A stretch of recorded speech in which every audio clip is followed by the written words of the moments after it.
Welcome to the MVP podcast, where we talk about anything NBA. I'm Sam Holcroft, alongside Geigh Zollicoffer, Paul Kosei, and Payton Thompson. Before we begin, don't forget to follow us on Twitter at Momentum MVP, follow our Facebook page at MVP Momentum Podcast, and check us out on YouTube at MVP Momentum Podcast. So this looks a little bit different now. We have all four of us that have been on the podcast before. We're doing stars and superstars, something that we have been wanting to do for quite a while. We went through all of the NBA rosters, decided who's a superstar, who's a star, and who isn't even a star. So before we start talking about certain players, let's talk about some qualifications.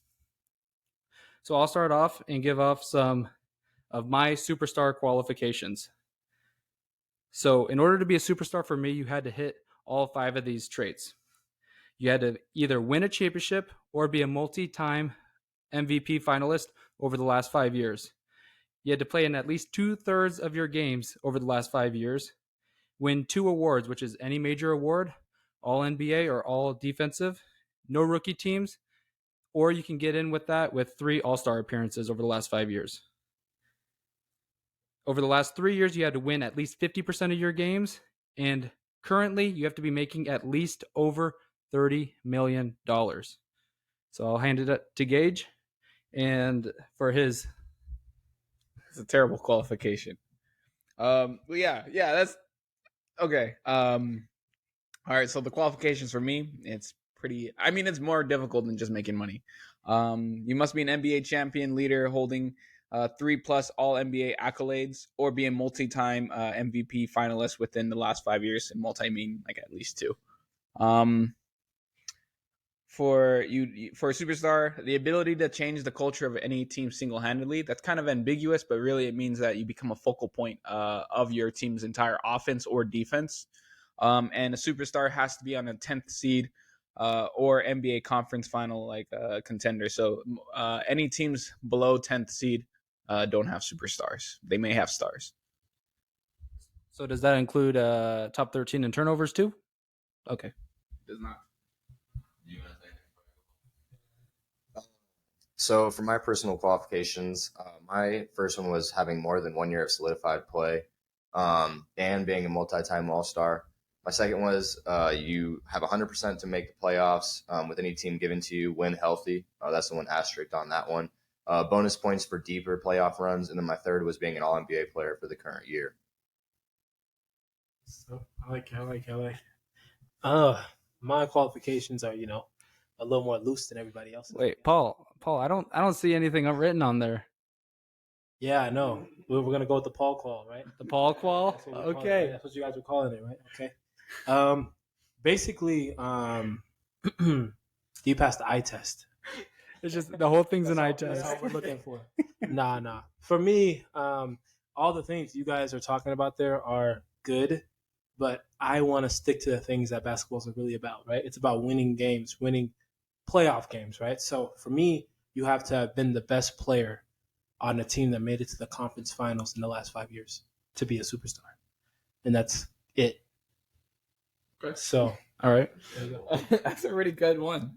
That's pretty strong. Okay, so let's go ahead and look at who our superstars are. So we all kind of voted, and we put that. You might have to screen share again. And we all voted if we thought this person was a superstar or not. So we agreed on 5 guys: Steph Curry, LeBron James, Giannis Antetokounmpo, Joel Embiid, Nikola Jokic. We all still agree that they're all superstars? 100%. Okay. LeBron's on his last legs. All right. So there's 3 of you guys, or 3 of us, that agree that Luka Doncic, Kevin Durant, and Jayson Tatum are superstars. So we'll start off with who thinks that those guys are not superstars. So who thought Luka Doncic wasn't a superstar? Who's that guy? Oh, you all are looking at me. Oh, Who thought about it? Who was it? it was indeed me. I think that right now, Wait, Luka. no. Give him a minute. Give him a minute. Yeah, we'll let him speak. We're We'll about give to him go- the floor. We're about to go off on it. Yeah, Yeah, go ahead. All right. Right now, Luka Doncic is not a superstar. Why? Well, he makes over $30 million, which you thought was kind of absurd. He has won 50% of the games that he has played in. He has played in at least 2/3.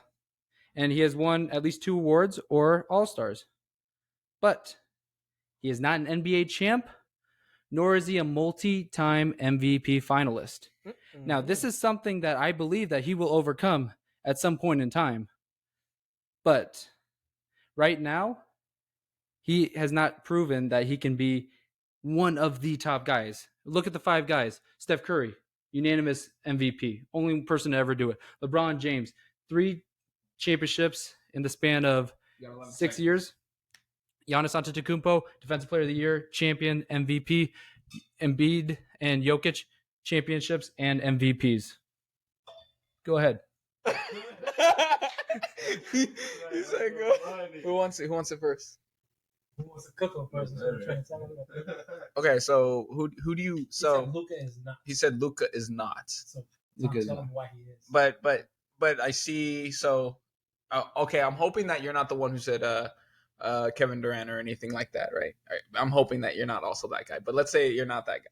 Luka Doncic. I don't know if we remember what happened to the Clippers. You know, not so long ago, but easily Luka Doncic was able to put on a few games against Kawhi Leonard and Paul George by himself. And the year after that, he actually was able to win a series against the number 1 Western and Dorian Finney-Smith. Oh my goodness. Is that and Dwight Powell? How is he not a superstar? Sounds like Jesus. You know, That sounds like Jesus to me. yeah, that is pretty good. Can I rebuttal real fast to that? Okay, yeah, go ahead. Well, I don't have too much, to expand on that, but I think Luka for me kind of reminds me of a guy that's like prime James Harden. Maybe he's not going to win the most playoff games, he's not going to look the best in the playoffs, but he's going to be a guy that's going to get his team to the playoffs every single year. This last year they were tanking. I think we all know that they didn't want to make the playoffs. They wanted their pick back because it was protected. But I think him as a player reminds me a lot of James Harden as far as what he can do with nothing really.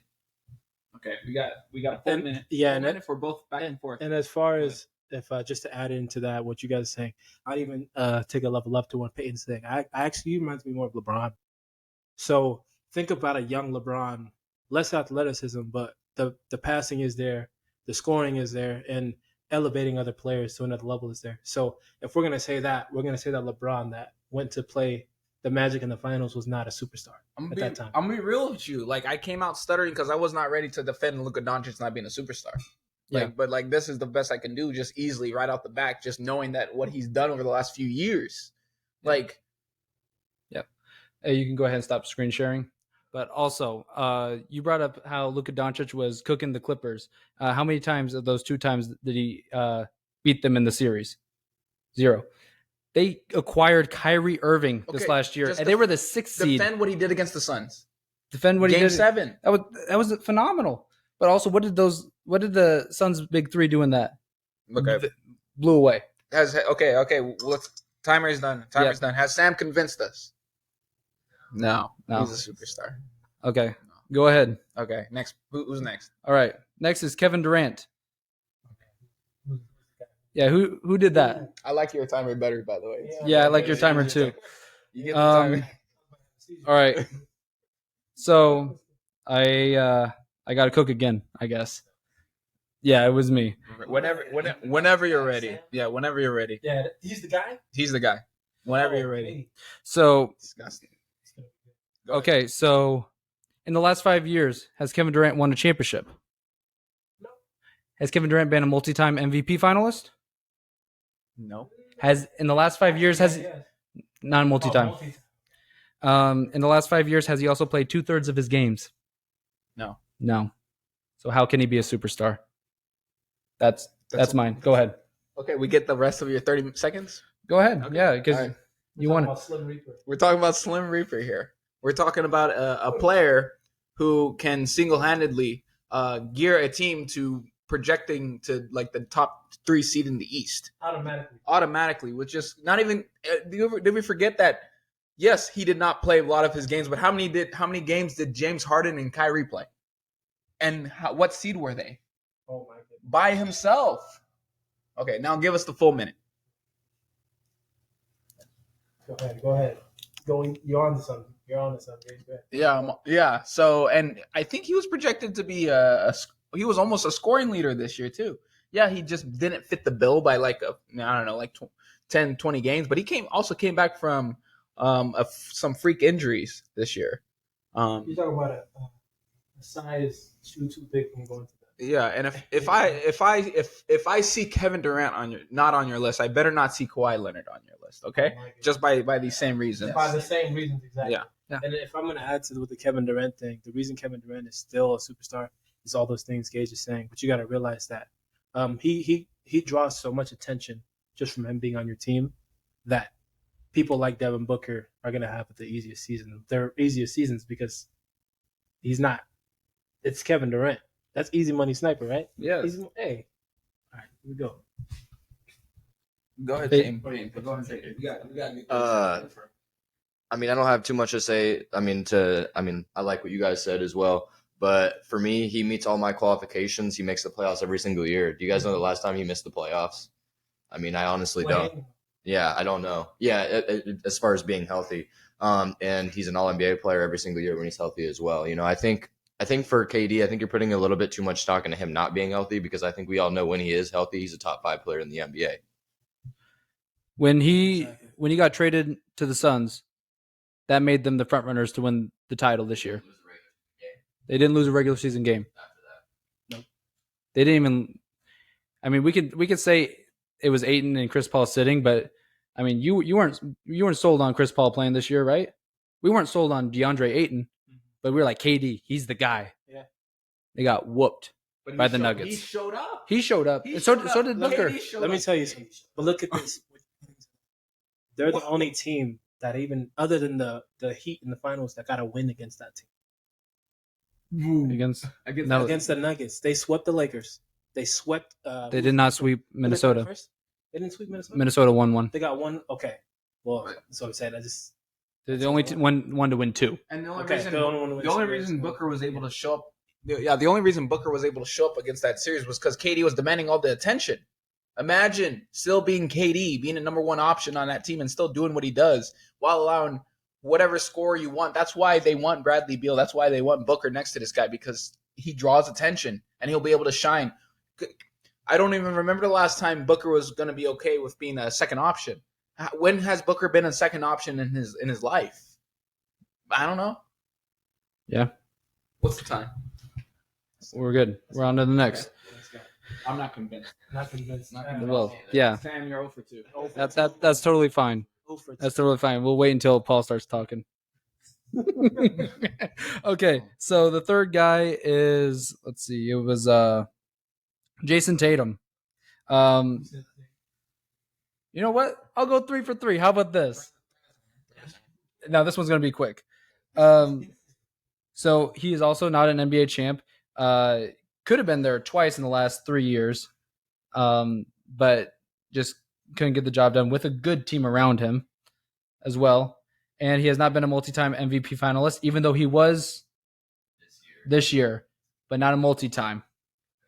And also, he is off of his rookie contract, and he is not making $30 million. And I know that you don't like that, but everyone else... You gotta stop with this rookie contract. Yeah. Oh, wait, no, let him finish. Come on, stop. No, that's it. That's it. That's all he got. Okay, you guys can get this done in 30 seconds. Qualification. Money is crazy. Yeah, because Luka Doncic is not making. How much is Luka Doncic? He's 28. It's only 28, so I guess he doesn't fit the bill either. Yeah. But in reverse, how are you gonna have like a guy? How are you gonna have like a starter, or role player? Like what's a guy that's just a starter that makes $30 million a year? He's like, you're not just gonna say a role player making $30 million a year that's overpaid. Like, is Porzingis a superstar because he makes $30 million a year? No, he's not. So I don't think it's really fair to use money, especially when guys are on rookie contracts, and we know he's gonna get extended. He's not on a rookie contract anymore. Well, he's gonna get re-signed for the bag. You know? So I don't know if that's completely fair to use against him. He's just up for contract right now. Yeah, and I knew you guys would be against this, so this could be a quick one. So with the Jayson Tatum thing, what I'm going to say is the reason he is a superstar now, because you see what Jaylen Brown is doing? He's dribbling the ball off his legs and doing all – no, I'm just playing. All right, The reason Jayson Tatum's a star is he continuously shows you that he's a threat. He's also not an NBA champ or a multi-time. How many people have not made them? Who's else not an NBA champ? Yeah, there's so many non-NBA champs that because Well, here's the thing: we have 5 guys, and 4 out of our 5 guys that we all agreed on are NBA champs.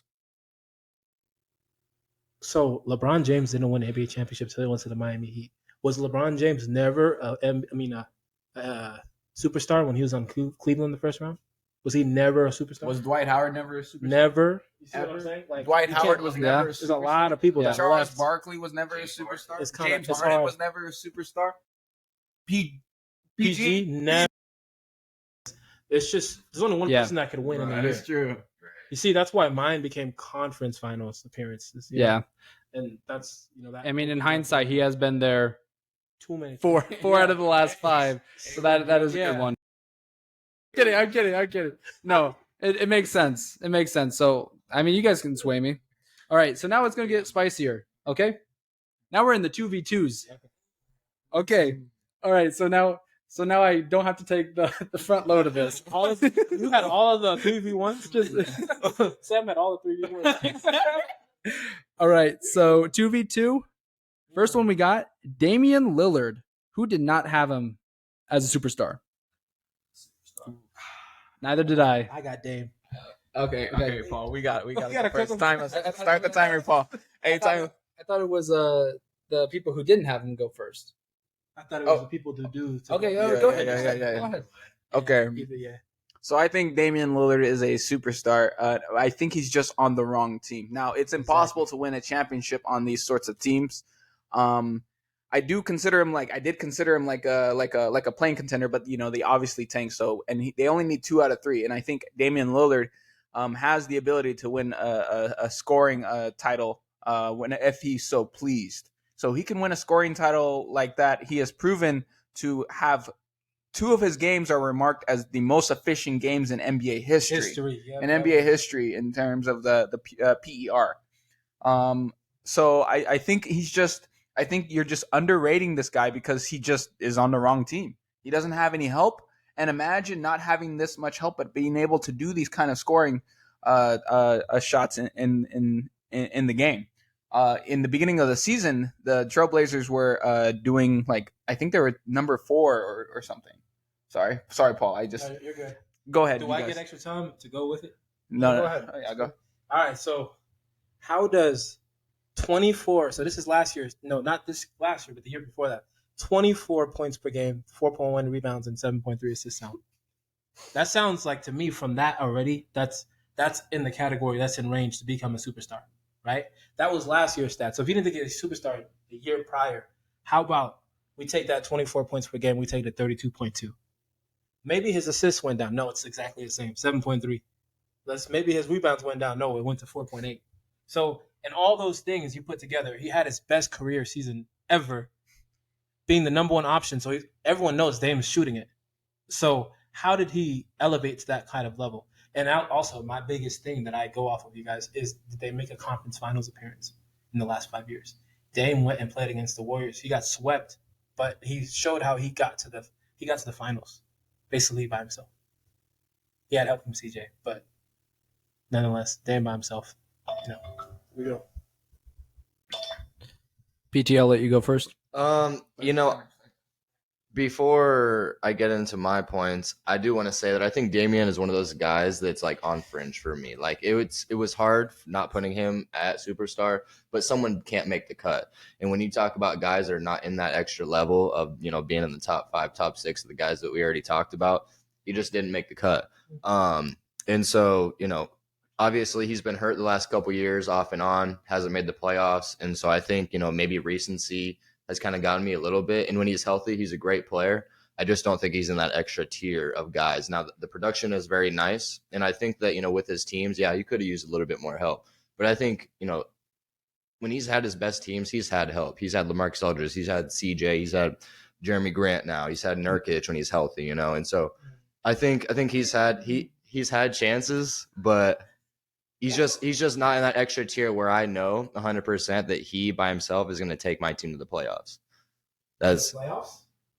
I think Not even today. no. If we're talking about WCF, Dame is not making it to the WCF without help. Meant No. in the playoffs. Yeah. Deep into. Yeah. So he's not a multi-time MVP finalist nor a champ.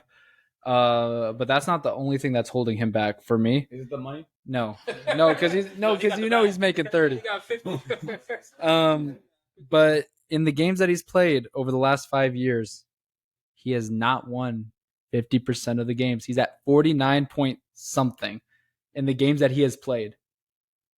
Even though we agree that Portland is one of the worst front offices in the NBA, MVP finalist, champ, whatever. But he hasn't won 50% of his games over the last 5 years. I think it's those historical games that are stopping me from swaying. I just don't see how you can have a normal star put up those kind of numbers, and especially in the playoff season against the Denver Nuggets and teams that are bona fide contenders, and then players who would just start laughing because they can't guard you no more. I remember that famous during that game, the Austin Rivers. That was who was guarding him during that performance, was just kind of laughing because there was nothing he could do. And so just thank God when Dame he has proven in the playoffs, his regular season, he's I'd rather have Dame in the playoffs than the regular season. That's just the kind of player he is. And honestly, I think back to a certain player that gives me a Dame comparison. They're not the same player, but they're in the same position. Charles Barkley, I think in his career, he was a superstar. So Damian Lillard being on a team that's not the right situation, kind of his whole career, doesn't take him out the superstar category. Charles Barkley never won an NBA championship. So I can't be swayed, but can we at least put you guys back on the border? I mean, Payton already said he's on the border. No, I think I can be swayed. It really just, man, when it comes down to a deadline, I can't take Lillard over any of the 8 guys that we have above, and I think you guys would say the same thing. I mean, they're at least pretty close. You know what I mean? So that's just where I'm at. If he makes the cut, he's the last guy, and you got to take out JT maybe. But I'm not taking out KD. I'm not taking out Luka as of right now. I'm not taking out Jokic, Embiid. I'm not taking out any of these guys. So I'm taking Curry over Lillard as well. So it's tough. Yeah, and also I think Peyton and I only limited ourselves to 8 superstars, where I think you guys might have just went over a little bit. So that's why you guys can be grilling us, but we had standards, okay? That's the reason, because you guys are looking at the If we could put everyone that we thought, then Oh, definitely. All right, so the next guy is James Harden. This is also still a 2v2. So I will say I did have him. What about you? I did, I think. I'm pretty sure I did. All right, you can go first, Geigh. Let me see. I got to remember. You didn't have Harden. So the thing is, so with Harden, I think a lot of people do prey on his scoring numbers going down this year. Does the timer go on? I do think people are praying that his scoring numbers are going down this year. But his assists are right up there. Probably top 3 in the league. Led the league, actually. He actually led the league. Yeah, thank you. I'm surprised he didn't go Harden. And this is because if you are sticking to the game plan, you have Joel Embiid, who's going to take most of the shots. He's a team player. He doesn't have to, get his points up. He's not a me player. And people have to just accept that he can adapt. Yeah, he's a me player when it comes to changing teams, but when you play with the guy, he will give you the ball. That's my quick spiel. I think people are people who don't consider James Harden as attention grabbing as he is a superstar is because you might be stat watching a little bit too much. But if you watch his according to impact, although he does not show up in the playoffs, yeah, that can be a thing. He just he is a borderline one of those players that is a regular season player, but he can. I don't know. All right, so I don't need to go too in depth. He hit all my qualifications, but I will say this: this could be the last year that I consider him a superstar, because the only reason he's on here is a multi-time MVP finalist. One of those wipes off after this year. So that's why I feel like it's about time, because like last year we could argue that he was a top 10 in the league. This year, can we really make that case? We've talked about 9 guys already that we could put above him. So personally, I feel like that's why he wants to trade it out, like to the Clippers, where he thinks that he can win a championship so they can gain that relevancy and still prove to the league that, hey, I am indeed a superstar.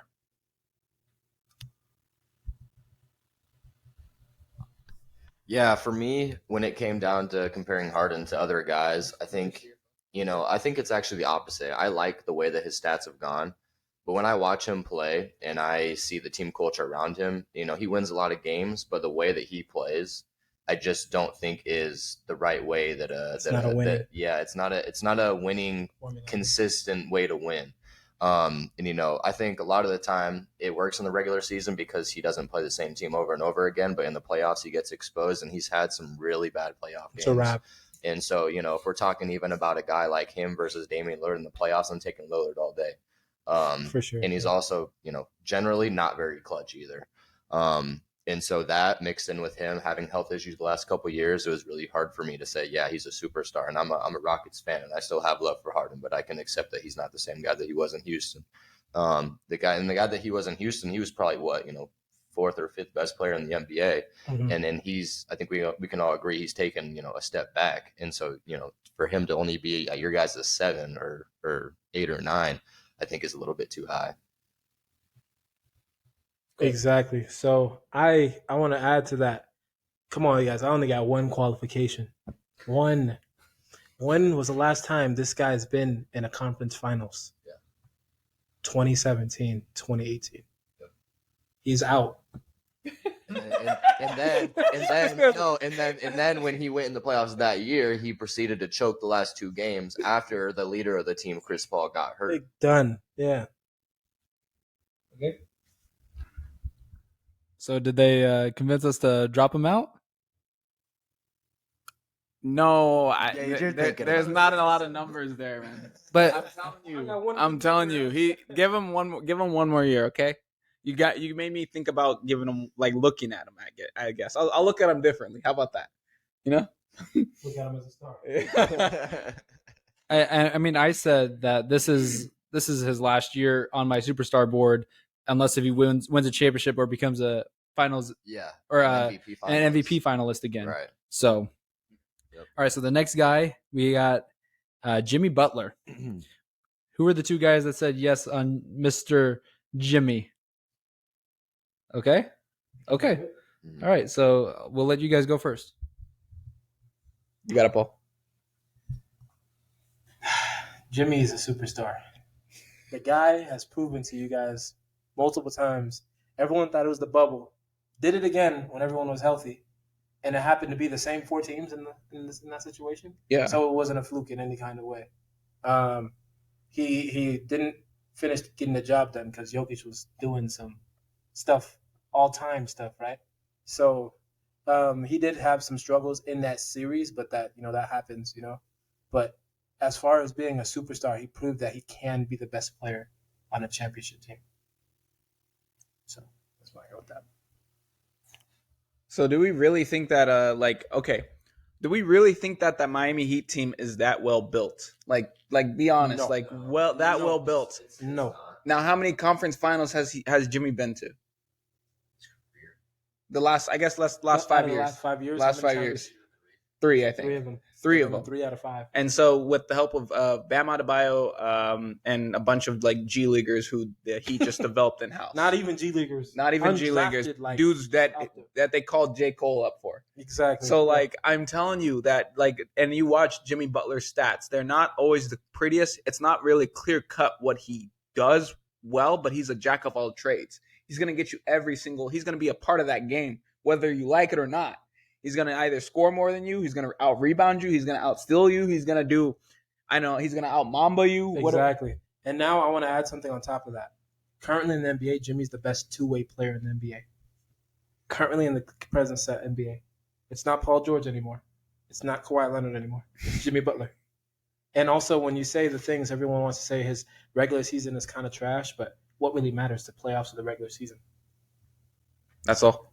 Yeah. Yeah, I think you guys make a lot of good points, to be honest with you. And if we're talking about ranking these guys, I would have him over Harden indefinitely. And I think, when you guys are talking about, his playoffs and his accolades, and he is an all NBA kind of guy, caliber kind of guy, I think he checks all those boxes. But, for me, the one reason why I had to hold him back out of that top tier is just the eye test. When you talk about the regular season, he has the health issues. And then when he plays some games, he'll be really rough. He won't be hitting his threes. Sometimes he takes assignments off on defense, not all the time, and not most of the time, but sometimes. And sometimes he just has really rough games where just nothing's going. And the Heat got off to a really bad start. And I think we're kind of forgetting that this year, that the regular season for them was not good at all. So that was just the one reason why I had to hold him out of this list. But if we had to, have a 10-person limit, he would be in my top 10. But you can't sway me to put him above Damian Lillard and the rest of the guys up there. Yeah. So with mine, the reason he didn't get in was not a champ or multi-time MVP. But if I were to redo my thing, I wanted it so all these superstars hit these 5 things, and the ones that I put in at my 8 limit hit all 5 of these things. If there was only 6 of them, then I could be like, I'm going to add in an eye test to add those last 2. Jimmy would probably be the guy that I would add with the eye test, which is contradicting what you kind of just said, but especially with what he's done in the playoffs, that's what I would have done. But just not winning a championship, or even though he's gotten to the conference finals 3 times, has kind of faltered him just a little bit. I think you guys don't realize all these other guys are watching Cancun, and then Jimmy's over there playing in the finals.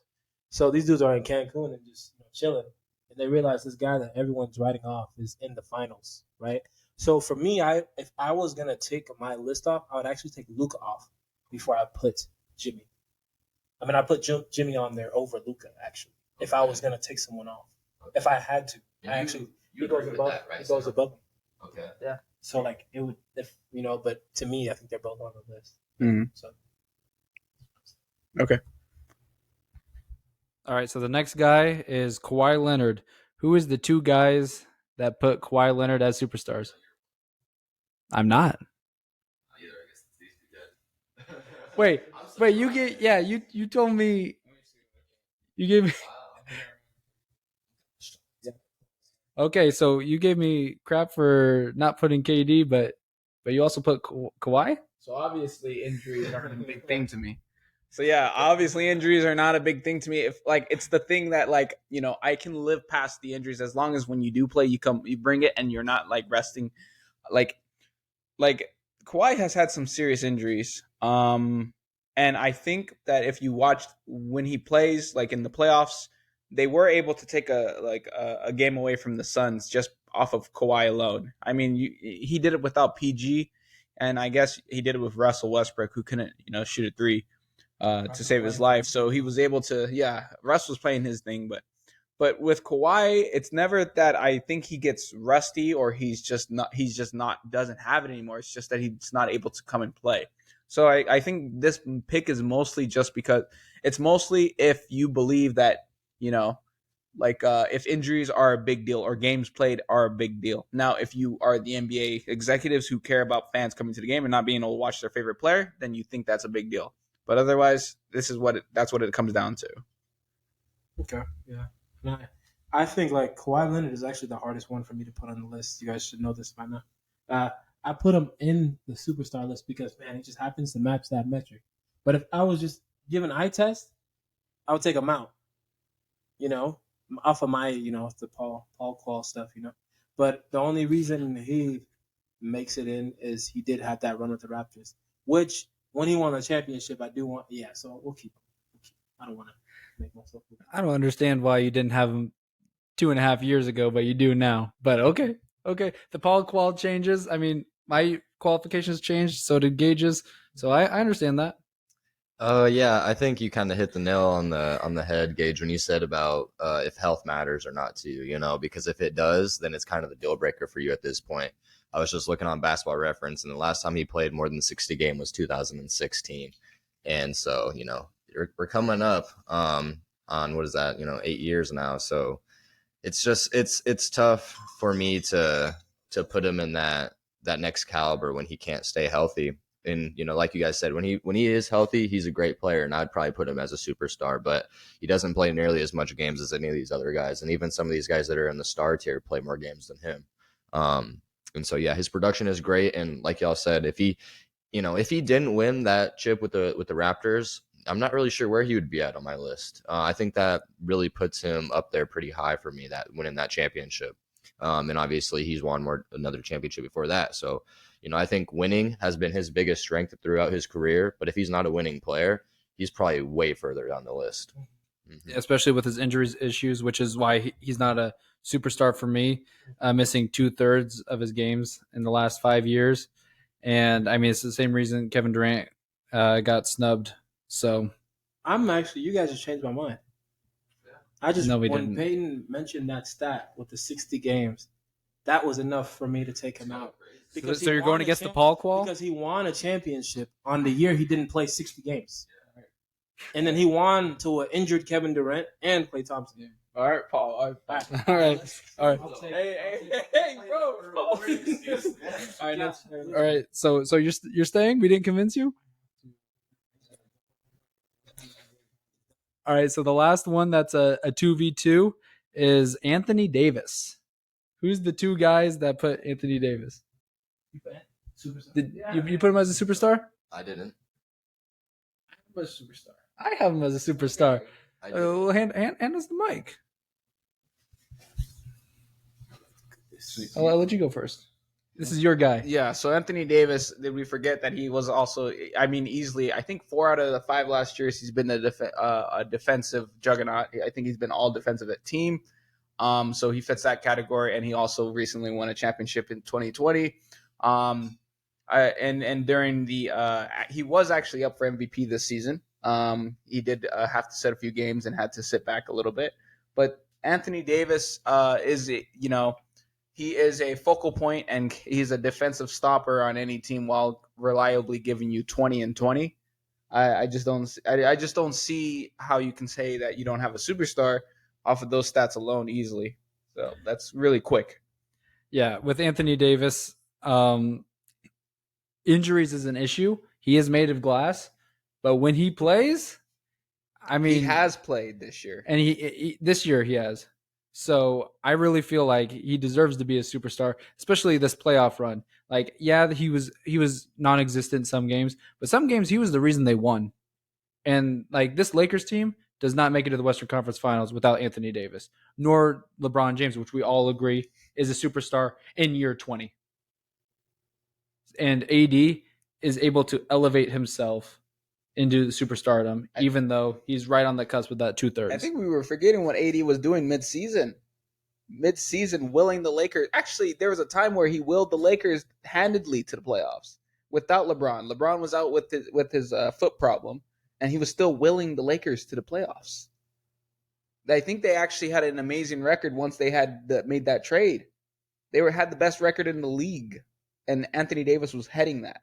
It wasn't, you can give credit to those role players, but Anthony Davis was there performing all the blocks. I think he averaged the most blocks in the playoffs, actually. You can go ahead and try to fact check me there. He did. He did. So go ahead. Well, I'll start like this. If you think that doing stuff in the regular season matters, didn't Donovan Mitchell? I just said playoffs. Okay. And no, like you was mentioning the regular season run they were doing. If you think that doing stuff in the regular season matters, didn't Donovan Mitchell on the Utah Jazz have the best record in the NBA the last season, the prior? So, and then what happened to them in the playoffs? They got knocked out and it was over. Second round, right? It was done. Yeah. AD, obviously Sam mentioned he's made of glass, right? Probably the weakest glass even, But AD, man, the thing about him is you can't be 2 superstars on a team and lose to a team with 1 star and another one, AD is kind of never. We're waiting on AD. He's more like the process. He's just like Embiid in a way, but he's never really fully like stepped into his, full like this is my team kind of thing. We never ever considered that LeBron was not as good as AD, not yet, and he's in year 20. Yeah, I mean, pretty much everything that Paul said. I really didn't even think about that. He's really never been the best player on his team, and when he tried to be, they made the playoffs one year and got swept by the Warriors. I think he's also. I mean, I got to stay true to how I've been doing this. He's also one of those guys that when he plays, he is a superstar. But lately, when you compare him up against these other guys, he hasn't been healthy. Another thing about him too is he's weirdly like taken a nosedive with his efficiency. I didn't know he only shot 25% from three and 78% from the free throw line. And then the year before that, he shot 71% from the free throw line, and 18% from three. I don't know how it got that 18? bad. 18%, worse than Evan Mobley this year. Oh my! And I don't really know how it got that bad. So that kind of leaves a bad taste in my mouth some games. But other than that, him not being a true leader, I don't think, and also his shooting splits being bad and having health concerns is why he's not in that extra tier. And also being 5-8 in his playoff career before he went to the Lakers. So, did they convince us? No. I mean, like, I can see where they're coming from, and I do see that those things are annoying about Anthony Davis, but you gotta, I think any player who plays with LeBron James is gonna be looked less upon. I mean, we keep forgetting that Dwayne Wade was like arguably the third best shooting guard in NBA history, but we sure didn't look at him like that when he was playing with LeBron James, and I think Anthony Davis is the same way, and I think any other teammate of LeBron James during any of these, spurts have been thought of it the same player. Wait. Disagree. Wait, we're comparing Dwayne Wade and Anthony Davis. We're just saying that the LeBron shadow, can overcast. Because Dwayne Wade won a chip before he played. What did Anthony Davis do before he played? He made an 8 seed. Like, he didn't do anything. Dwayne Wade consistently made the playoffs every single year without LeBron. He wasn't in LeBron's shadow. He wasn't Dwayne Wade's shadow. He was Dwayne Wade. People know who Dwayne Wade is. I mean, I guess it just kind of depends on optics and how you look at things, but I look at Dwayne Wade as like a top 4 shooting guard of all time. I don't know where Anthony Davis is at on my top power forward center list, but he's not like that. Yet. Anthony Davis has not retired yet, so. Yeah, we'll see how much he does before he retires. All right, so now we're in the category where only one person thought this guy was a superstar, so the other 3 can grill. So we're starting off with Ja Morant. Who put Ja Morant? Okay, let him cook. Or should I say, let him shoot? So I don't even think that Ja Morant isn't as bad as a 3-point shooter as you think. I think Ja Morant has made improvements. The man is 23. He's coming off of he was number 2 seed in the West, and it was basically him as the number 1 option. He elevated Desmond Bane to look a lot better than I believe he actually is. I think he elevated JJJ, and so it does feel like he can provide the assists and attention to elevate his teammates, Dylan Brooks and such. With Ja Morant, I just see that he's a borderline superstar. I mean, I can see it either way, but I do see that he does lead a scary team. He has finished, I think, all NBA already at one point. And he's only 23. So those are my quick stats. You guys want to tackle that first? I mean, I don't think I have too much to say on Ja other than, like you said, he's inefficient. He's not as bad as a 3-point shooter and free throw shooters people make him out to seem. But he isn't good by any means. And, he does have some accolades to him. He has the All-NBA stuff, and he was all-rookie and 2-time All-Star at this point. So, yeah, I mean, Ja's going to be, a great player, and he is a great player. But like you said, he's one of those guys that's fringe. And, when we're talking about every other guy that we talked to before, now it's really hard to put him in that same conversation, especially now that he's had the off-the-court issues. Leadership, I think, with him is probably one of the biggest knocks because we don't really have much, I guess, proof that he is a leader on the team. I think the main reason why they're a winning team is because of the culture, and I think Triple J's defensive tenacity and Steven Adams being healthy when he is a big reason why they win. Not to mention Dylan Brooks is a good defender when he plays. And so, yeah, I think they have a pretty well-built team around him, but other than that, I think he's a good player. Yeah, so my knock on Ja, he's not making $30 million, but it's on the last year of his rookie deal, and he's going to get that. Maybe, hopefully. He has been All NBA one time. He can easily do that again, but this 25-game suspension is going to make it very hard. But I think he needs one more All-Star appearance for me to get it. Also, this year going to be very hard. But he hasn't even tasted a conference finals yet. Not even. So that's my biggest knock. I mean, because like a champ or a multi-time or multi MVP finalist, which I believe that he can win an MVP sometime. I believe he will at some point in his career. But something that I also took into effect, which is a Paul Qual for Sam, but it's just like this off the court stuff is really scary. Yeah. This dude's career is done. Okay, next player. That's it. I'm not here. Like, I think it's actually. Let me actually give you guys a stat. No, please. The Memphis Grizzlies have a higher winning percentage when Ja Morant does not play. Okay, because they had that spurt last year when no one Let me really knew what finish. their Hold on. identity Let me was. finish. Okay, go Let me ahead. finish. See, you guys start attacking me when I start saying stuff. You see what I'm saying? Okay. It's not Paul Qual stuff. This is real facts. Right here. Okay. So also against what team beat the Memphis Grizzlies last year in the playoffs? Warriors. No, this last previous year. Oh, the Lakers. The Lakers took them out this last year, correct? Yeah. Did you know that the game that they had the biggest win by, they beat the Lakers by 22 points? Ja Morant did not play that game. Hey, Tyus Jones. But no one knew. Yeah. Exactly. So I think that team is just a bunch of young guys that are really hungry. And I think that Ja Morant just happened to be Double teamed by Anthony Davis and Jared Vanderbilt and whoever else was on the court. Yeah, I think that too. I think he's a good player, but he's not a superstar. Okay. Sure. I mean, yeah, like I did debate, but like, I mean, I think we're just looking at him as like, there's just not enough history there. I feel like it, but if he's been doing this for like 10 years like straight, let's say that, then what's stopping us from looking at him like a player of the caliber of like Dame, like he has to keep doing it, and he has to make a conference finals. Dame has made a conference finals. Ja Morant doesn't even dream of conference finals. Okay. All right. One thing to add before we go on to the next guy. Also, I believe he's ineligible to make any awards next year because he's missing the 25 games. Correct. So that's going to be a knock on his resume. Definitely. And who knows how many people? Who knows what he's gonna do before the end of next year with all this free time? Yeah. This 25 could extend. So the next one is Devin Booker. He was the one guy that said Devin Booker. I got Book as a superstar. Okay. Book it. For sure. Book is a superstar because even though Chris Paul was a leader, he was their firepower when they went to that finals that year. And like I'm saying, conference finals appearance, being the best player on that team. Devin Booker was that. That's it.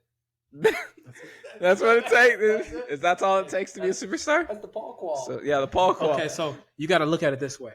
How many times, like, let's just say, out of the last 5 years, the Warriors made it 3 out of the 5 from the Western Conference. So how many people got knocked out of the possibility of becoming a superstar?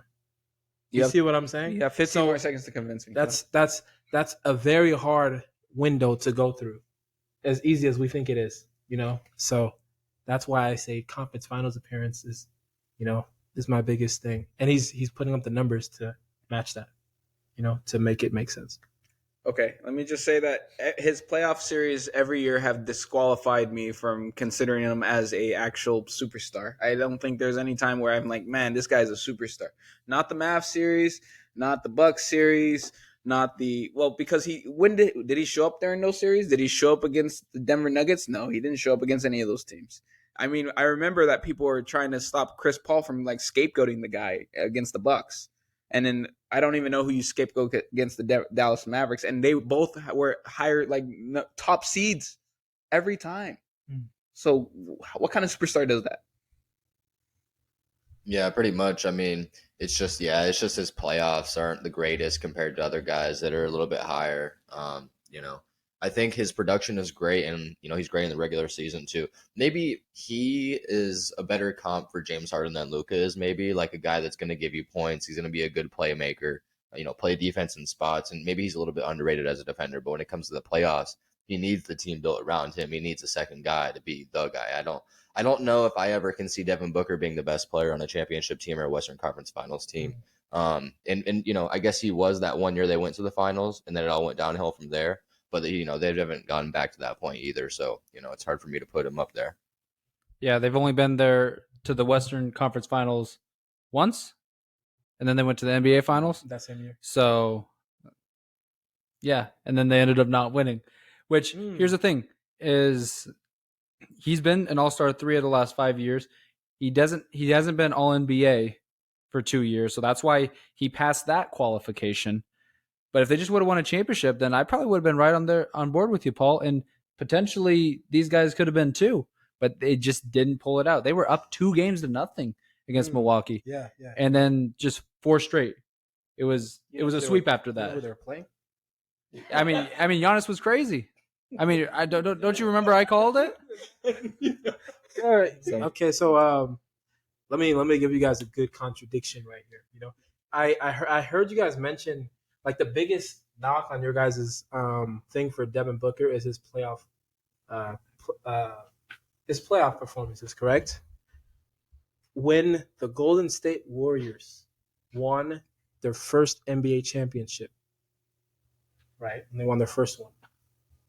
The best performer in that series wasn't even Stephen Curry. It was Andre Iguodala. That's who won the Finals MVP. Okay. Right? Stephen Curry at that point, I don't know if you guys, was he a superstar at that point? Yes. He was a superstar. He was a unanimous MVP, actually. Okay, exactly. But go ahead. But unanimous MVP, that's regular season stuff, right? His playoff performance didn't quite match up to him being a superstar quite, right? So it took a couple of series to get that narrative of Steph isn't really good in big moments, situations. And also, let me mention a guy, let's get more recent. I noticed that everybody except for Sam has Jayson Tatum as a superstar. What did Jayson Tatum do against Jimmy Butler? He had goose eggs. He had zeros. So if what did he do against Joel Embiid? But listen, though. We're talking about a series. That was the most important series for him. Like, I'm just trying to make a point that Jayson Tatum actually had a worse series than Devin Booker probably ever had. And we're knocking him for having, not quite the best, performances. So there goes, man. All right. So the next guy. One person. Mind got changed right there. You just going no.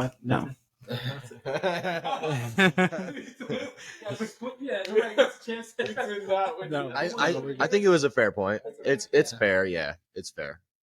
The next guy. One person said Karl Anthony-Towns is a superstar. Who's that one guy? Yeah. What? You okay? Okay. Karl Anthony-Towns is a superstar. I believe that because, I don't look at this season because he didn't play most of this season. He was hurt. But I believe that, he fits my qualifications. I'm going to pull on that. He can, he's a contender. He is also, a culture changer. He put him on a team. Instantly, you would probably build your team around the guy. Yeah, I believe it. And he has won I believe he has been up for some All NBA accolades as well. So I think Karl Anthony-Towns just fits it. Now he's not greatness. I don't think he's a Hall of Famer or anything of that sort, but he is like a superstar. Again, kind of like Damian Lillard's caliber of superstardom.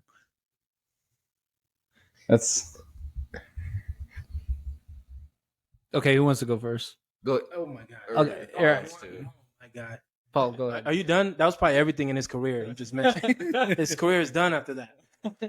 Actually, Cat's not even the guy he's not even the best player on his team anymore. Anthony Edwards is now the best player on that team. Stop it. They're building the team around Anthony Edwards now.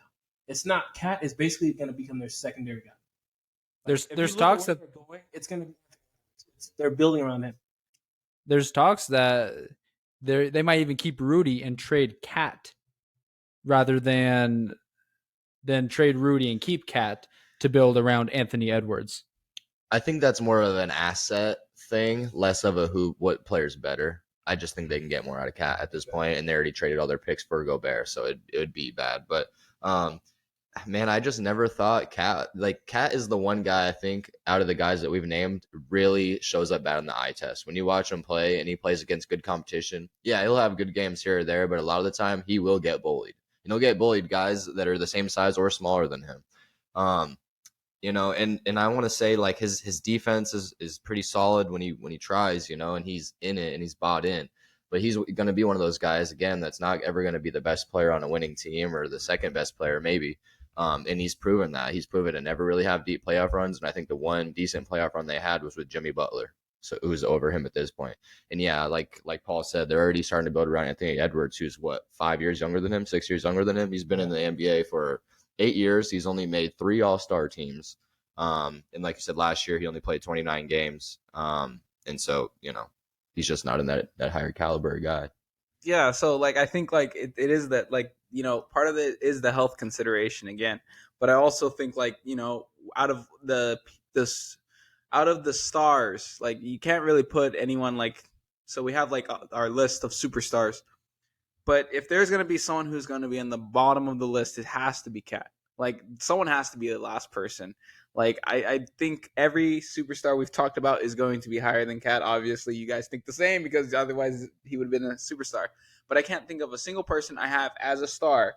Like he's that dividing line for me. I think he's a dividing line on star versus regular player. He can be on either side of the fence. He's either the best star or the worst superstar. He's saying the conversation shouldn't be superstar versus star. It's star versus not a star. I think that he's just in a better position than Porzingis. That's the reason you think that he's that good. Like I think like they're very comparable. If you really gave Porzingis that much like minutes and time, I think he could basically be Cat. They're very similar in that kind of way. It's just like Cat is getting those shots per game. Okay. You know what I mean? Okay. And what was the last point I was going to make about Cat? Dang, it was. I have something to say. Yeah. Let me ask you guys this question, and you might be divided. Who are you taking, Cat or Pascal Siakam? Cat. Siakam. I'm taking Siakam. Siakam made third-team All-NBA this year and was an All-Star and put up really good stats. It's close, but I'd probably also take with who? Scotty Barnes as a rookie and Fred VanVleet. Gary Trent. Like Pascal has done a lot with not much, and I feel like Cat's had some pretty solid teams that he's done nothing with, completely nothing, not even make the playoffs. These guys were celebrating the play-in like they won the NBA championship. Patrick Beverley was crying, and everyone was counting them out. They said the Clippers were getting in. That's what everyone was saying.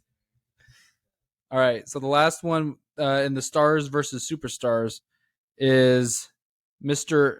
Ice Trae Young. Who's the one that put? All right, who's the one that put Trae Young in? Ice Trae. All right, man. Let me go ahead and show you guys something. Let me show you guys how much media has such a big part in deciding what we think is a superstar versus what we think is a star. If you guys have Luka Doncic as on your guys' star list, you have to have Trae Young. And I think you guys actually have Luka Doncic as a for sure superstar. So they're the exact same player. Like in essence of production. They actually got traded for each other on draft day. Like that's how like identical production is. Both of them took their teams to a conference finals. Actually, Trae Young did it first. Trae Young took the soul out of Ben Simmons.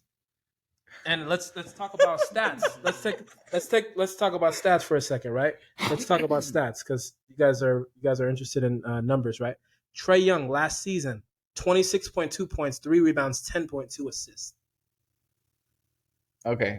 Well, we'll go ahead and say what we say, and you can bring up more stats. How about that?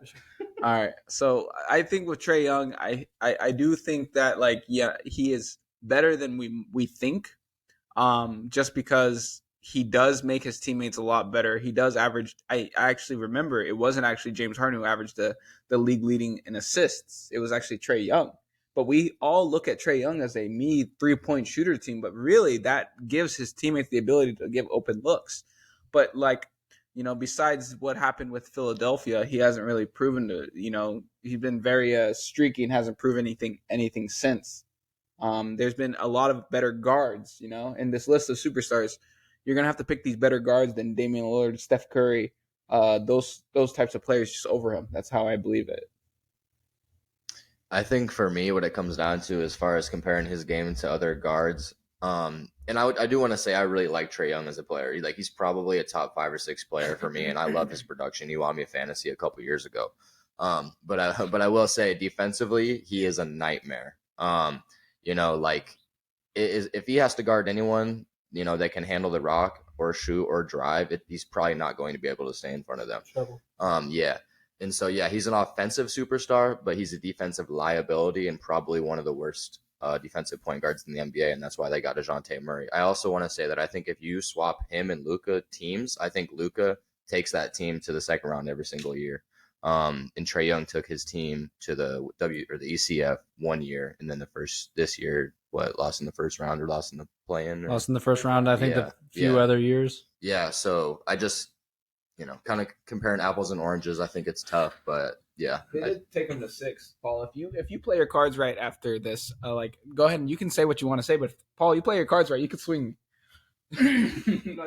No, I agree with Payton that defensive liability is kind of a big issue. He only hits a few of my superstar qualifications. Star, definitely. But like with an eye test, like I'm not saying I had an issue with Trae Young's eye test, but there is stuff that makes you go like, do I overlook this guy? Can I overlook this guy?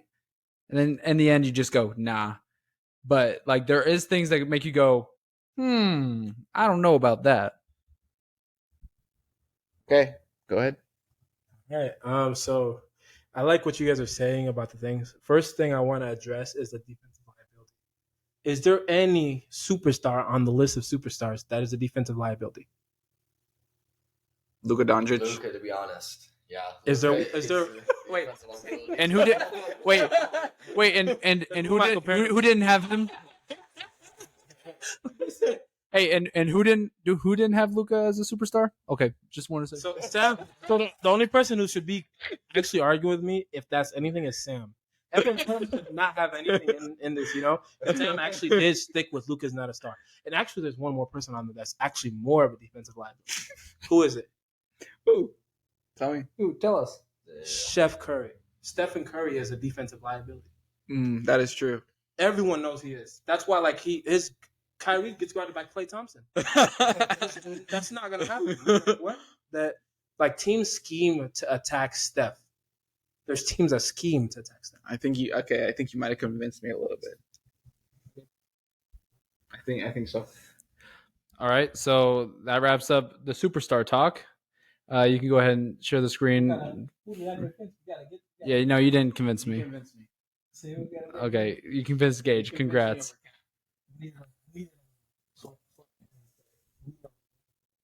All right, go ahead and say it. Swap Trae for Cat. All right, so stars qualification. For me, you had to play in at least 2/3 of your games over the last 3 years. This last season, your stat line between points, rebounds, assists, steals, and blocks had to add up to 30. So you had to be contributing. Obviously, some of that can be hard, but for the most part, all of these stars that I had hit it. Can be on, this is a little bit subjective, but can be the best player on more than half of the teams in the NBA, and then passes the eye test, which is also subjective. So my qualifications were that if you're paired up with a superstar, you have shown or proven you can be a instant championship contender. Now, this might not apply to all the stars. Some stars just never got the chance to become paired up with a superstar, but if they have been, it's shown that they can be a championship contender. You have to be an all-star in the last 3 years, and you must be top 13 of any category in the league. Besides, obviously not the negative ones like turnovers. Gotcha. For my personal qualifications, I had more than 1 year of solidified play, 75% chance to make the playoffs with any team given to them when healthy again, So just for reference, every 4 years they need to be in the playoffs, at least 3 of those years. Bonus points for deep playoff runs as well. And then I want to make a little bit of a change to mine. All-star player for the last 2 years. So it could have been this last year or the year before that. I don't think necessarily it's fair to say if they didn't make it this 1 year that they're not a star at that point. You could say maybe they're not an all-star because they didn't make the all-star team. But I don't, I'll say the last couple of 2 years. All right, so Paul, you don't have anything again. What's this Paul qual? Oh my. You guys think it'd be better if you guys go on with this one? Because if I was gonna say what I really believe that there's no such thing as a star. You guys can't lose your mind. Yeah, I'm just off the wall with everything. Right? Yeah. Wait. So you think you're a superstar or you're a starter? Yeah, in that kind of way, because it sounds like participation trophies to me. It sounds like everyone who has a pulse gets something. I can kind of understand that though to a certain point. But at that point, then we would have to make our superstars longer. Exactly. Yeah. That's kind of what that's why I ended up having that's why I feel like the 13 so let me just say something crazy. You guys gonna be like, what the hell is he talking about? All right, what planet do we live on?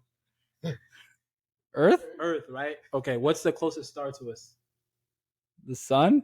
All right, the sun is the star that's winning, right? Does any of the other ones matter? No, they don't matter because it's the one that's winning that matters, right? So, like, what I'm saying is like, it's the concept of saying that if you're not making it to a conference final and being the best player on your team, none of your regular are. It's either you're gonna be a supporting piece to somebody or that's it. You know what I mean? Wait, hold on. So these guys are starting connector pieces. Kyrie Irving, Jaylen Brown, Shai Gilgeous-Alexander, Paul George. I can't say those guys are regular starters. I just can't. You know what I mean? All right. So as you can see on the screen, everyone that we agreed on, since you're going with your philosophy that there's no such thing as a star. De'Aaron Fox, Bradley Beal, Devin Booker, Jaylen Brown, Shai Gilgeous-Alexander, Donovan Mitchell, Paul George, Brandon Ingram, Domantas Sabonis, and Bam Adebayo. So there's a few of these. We don't have to go super in depth on these. Since this is just stars. Yeah.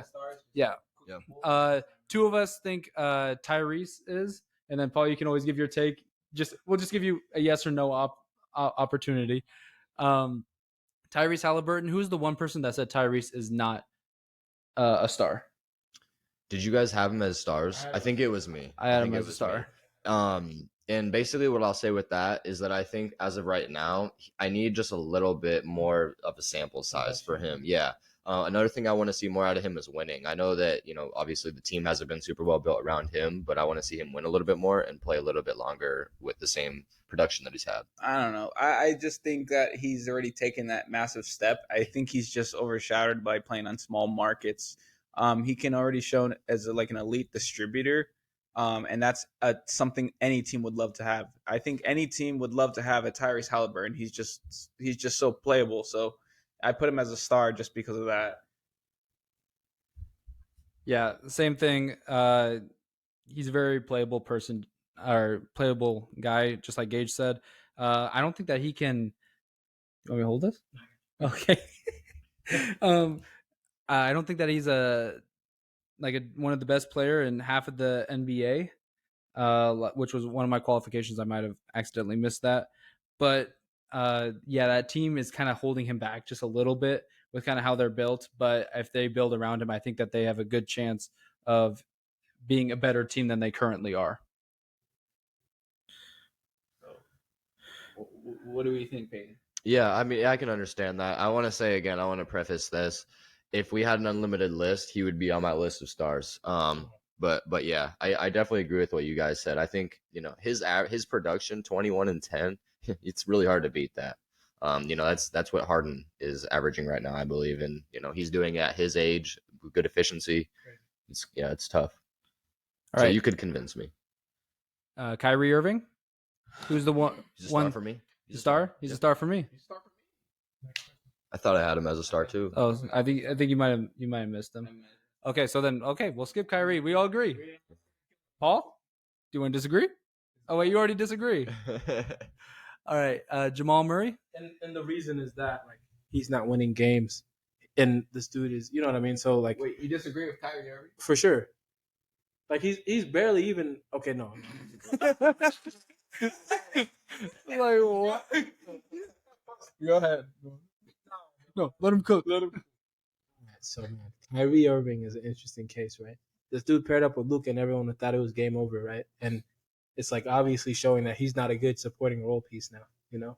And he wanted his own team, went to Boston, didn't work out. Went to Brooklyn with KD, asked KD to come play with him, made it worse. Started making it about all this other stuff, not basketball, right? So I think he's really on his decline, but nobody really notices that. He's just an interesting player to watch. He's probably one of the funnest players to watch. Okay, Kyrie. You want to go? I was just gonna say that he is one of those guys that is like a flagrant offense to not play games. If there's one guy you can criticize that doesn't play games, it's him. Yeah, I think Kyrie's an underrated defender. I think he is a defender. We sleep on it, but I think he has the best handles we've ever seen in the game ever. And I think by that, he gets the star pass. I don't think you get to have the best handles that the game has ever seen and not be considered a star in the NBA. I just don't see it. Was Jamal Crawford a star when he was? Jamal Crawford was nowhere near Never. the skill level of Kyrie Irving. I would say Jamal Crawford was a top ball handler at the time before Kyrie was. And I could see the case of him being a star at one point. I could. I was gonna say if we're talking about just purely ball handling, yeah, I mean those guys are up there with the best. But I think when you talk about being an overall player and scorer, that's where the line is at. Okay, so Paul didn't convince any of us. No. All right, Jamal Murray. Who did not have Jamal Murray? Did you guys have him? I had him. It was probably me then. I think for me, aside from him winning the finals, the championship, and of course, that's like one of the best things you can do to have on your resume, and put yourself in that caliber. But when we talk about production and we talk about being healthy and we talk about the eye test, I feel like sometimes he's just not quite there with these other guys. But as far as a winning player, he's one of the more winning players on this team or on this list that we have. But yeah, the health and then the eye test, sometimes he's just very pedestrian, I think, at sometimes. And maybe that's what they need. And of course, he's going to do what's best for the team. And I think that's my favorite part about Jamal Murray is that he's a very good team player. He's not a guy that's going to take a whole bunch of shots because, that's not, the formula to winning. I think I have Jamal Murray as a star just because he fits the qualifications, like if you pair him up with a superstar Jokic, he's going to be a championship contender. Jamal Murray was a big part of that championship push. I think that he was almost unguardable and actually had to, that Jokic Jamal Murray pick and roll was just the most dangerous pick and roll I've seen in the league for, it's been a while since I've seen something that dangerous. So Jamal Murray, it doesn't. There are not many players can actually pull off something that, with that being able to light it up like that on a nightly basis. So he's gonna be put as a star. He's unique. Yeah, you could probably stop screen sharing now. But yeah, I feel like the thing with Jamal Murray is like we didn't know how good he was going to be after that bounce back from the ACL, and he comes back, and you could say that he was, even though Jokic won Western Conference Finals MVP, you could debate that it could have been Murray. It should have been Murray potentially against the Lakers. So, he passes the eye test. I was a little shaky putting him on there with the eye test, but then just watching what he did in the postseason was just phenomenal. And I think he does deserve to be a star. I think maybe if I dug a little bit deeper into his playoff film, I might be able to be convinced. I think the Nuggets flew under the radar until they got to the WCF and got to the finals. And then at that point, you knew they were legit because I think a lot of people just thought that the Nuggets were going to be like how they were every other year. So maybe I need to just dig deeper into his film. But, I don't know. I could be convinced, though, but I don't think I am. Gotcha. All right. Anthony Edwards. One person said no. It's probably me. I think I said no. I would be on the fence, but I is said he no. a star? Yeah. Okay.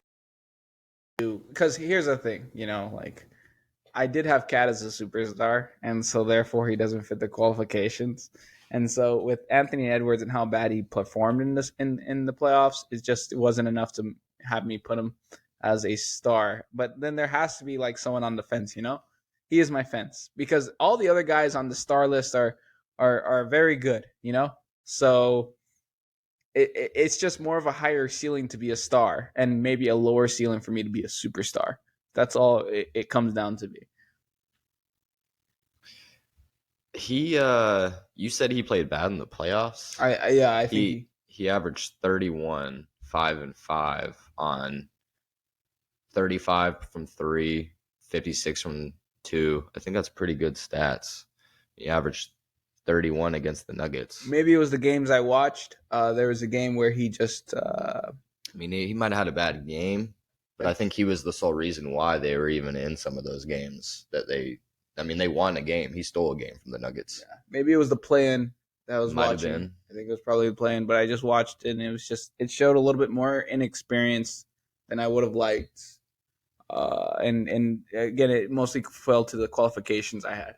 Oh, bonus stat, by the way, he also averaged 2 steals and 2 blocks in the series, too.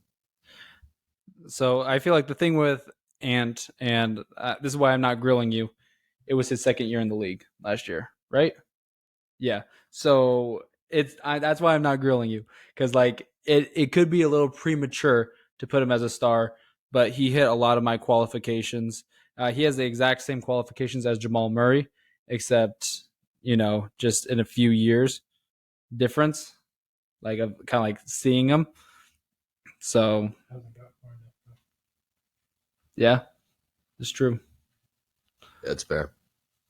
All right, so the next one we got is DeMar DeRozan. Yep, DeMar DeRozan. Yep. So who said no on DeMar? No on DeMar. You're not buying Chicago. No, I don't think DeMar is like that guy anymore. I think he's kind of like Chris Paul, and I think he's like gosh, who else is another player like Russell Westbrook. Now I don't think he's completely washed. I think he's a good starter, but now let's separate the idea between starters and stars. And I feel like that kind of player, like he's like a CJ McCollum. Like he's definitely a guy that you expect to be putting up much better numbers than he is. But like he's slowly falling to like, being the third best, slowly falling to being a very good starter in the NBA rather than a star. Again, I have a high kind of threshold. If you put DeMar DeRozan against, if you pair him up with a superstar, I don't think they even have a chance to compete. Now he hasn't really had that chance to really be paired up with a superstar, but I'm just not seeing it. I think that you pretty much just summed up the point that I was going to say, that pretty much his whole career, he's had to be the best player on every single team that he's been on. And I think most times than not, obviously not last year, but I think every other year when he was with the Raptors and then when he was with San Antonio for those couple years, he's a guy that's going to make the playoffs, whether he drags them there or not. Not to mention he's a 2-time or what is it? 6-time All-Star. He made the All-Star team the last couple years in a row. So that meets my qualifications, and his stats, they speak for themselves. 25, 5 and 5 on good efficiency. I think like you said, if he were to be on a team that has an alpha like Giannis or like Jokic, they would have no issues getting to the ECF WCF. So my thing with DeRozan is, so we had, I think like 16 or no, we had 12 guys that we looked at primarily as superstars. And then there was like 48 other guys. There's only 4 guys that hit all 7 of my qualifications, and DeMar DeRozan was one of them. Jeez. So he hit every single one of my 5 or my 7 qualifications. That's tough. One of 4 guys that wasn't a superstar. So that's all I have to say about DeMar DeRozan. You have to change your mind. So DeMar DeRozan paired up with Giannis. Look, he was borderline. Yeah, I don't think they do anything. They wouldn't do nothing. They don't do anything. Is he better than Khris Middleton? No. You don't think he's? I think No. I think Khris Middleton is better. I think Khris Middleton is better than. I think Khris Middleton is better. Yeah. Then yeah. At this better career, no. Does he have Khris Middleton as a star? I have Khris Middleton as a star. Oh my. Do we know who that 1% is? Is Jaylen Brown way better than him? At this point, yes. You think Jaylen Brown is much better? At this point, yes. I mean, like DeMar DeRozan production-wise, DeMar DeRozan's game is kind of getting more outdated as we speak. Like it's a Kobe-like game. It's a Kobe-like it's game. exactly what Bulls like with LaVine, Vooch, DeRozan, Caruso, maybe Lonzo. So you think that Jaylen Brown is much better than DeRozan? At this point, yeah. Do you guys agree with that? Well, like, how much better are we talking? Like, incrementally, like, because, like, you know what I mean? Like, he's better, but like, I don't know if he's a lot better. You know, his production isn't. I can tell you that. Yeah. And I think we can talk a little bit more about this because I know the next one on our list is Jaren Jackson Jr., but that should be a very easy, one-liner on why he should be a star. But Yeah. any other thoughts on DeMar DeRozan? I don't. He's a star. Mm. It's Okay, sure. Comfortably. okay. So Jaren Jackson Jr. Tell me, PT, why? Why is the Defensive Player of the Year not a star? Simply because he just didn't make the cut. He just didn't make the cut, man. No, listen. So you're telling me he shouldn't have won Defensive Player of the Year? No. I think he is going to be a top 3 defensive player every single year that he plays. But offensively, sometimes I just hate his game, dude. So you I think his 3-point shot looks ugly, even if it's efficient at times. I think he sucks at creating his own shot. I think sometimes he looks really ugly going to the basket. He can't really. I mean, he could dribble, but there's guys that I think that are not as good as him on defense, but can do a whole lot more on offense. And then not to mention, you're already surrounding him with Ja, Dylan Brooks, Desmond Bane, Steven Adams, Tyus Jones. The culture, everything about it is made for him. But I will say, like I said before, if there was a longer list, that DPOY would put him up there for me, and that does a lot for me. But if he's not a Defensive Player of the Year, then what is he, Christian Wood? Do you not like Dwight Howard or something? Like Dwight Howard. Dwight Howard, Dwight Howard was almost kind of a very similar player. Yeah, Dwight Howard can give you a little bit more. What do you mean similar player? Defensively. Dwight Howard was a monster on offense. But okay, then I guess you put JJJ as like a Tyson Chandler kind of player, and I do consider Tyson Chandler to be a player, like a star player in his own right, and he was getting paid. JJJ is going to get paid, and I think just being a Defensive Player of the Year just automatically puts you as a star. I don't think that's a normal starter kind of capability. But then again, guess who was second? Brook Lopez. Mm-hmm. And do I consider Brook Lopez to be a star? I don't know. Like same with Evan Mobley. I think he could be in the discussion, but as of right now, he's not. Mm-hmm. Yeah.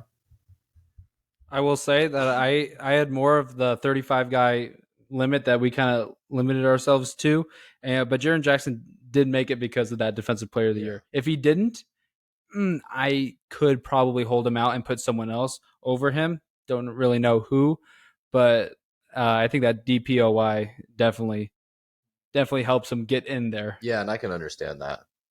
And like looking at your guys' stats, I could see how you could take him out because I just kind of took a quick look, and every one of you guys agreed that Bam is one, and he's basically a step below Bam. Basically, one step below Bam. Like he's a better player. Yeah, just like by one, like it's like, you know what I mean? So it's like slightly behind Bam, So Bam is one, and he's like, he gets a couple years to become like a Bam. So yeah. The next guy on the list, Julius Randle. One person said he is not.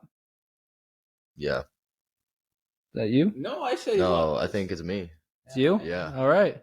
Why? No, I said that. I saw this chart about a week ago about all the players and their productivity from the regular season to the playoffs. And he was by far the worst player that went from a super good player in the regular season to one of the worst players in the playoffs. And if your productivity drops that much in the playoffs and you're not built for the playoffs, that doesn't tell me you're a star. That tells me you're just putting up stats to win games. And then when it comes to the actual big boy games, you can't do it. And it's not even that like he has a bad game or two like Harden or whoever else. Like he has bad series at a time.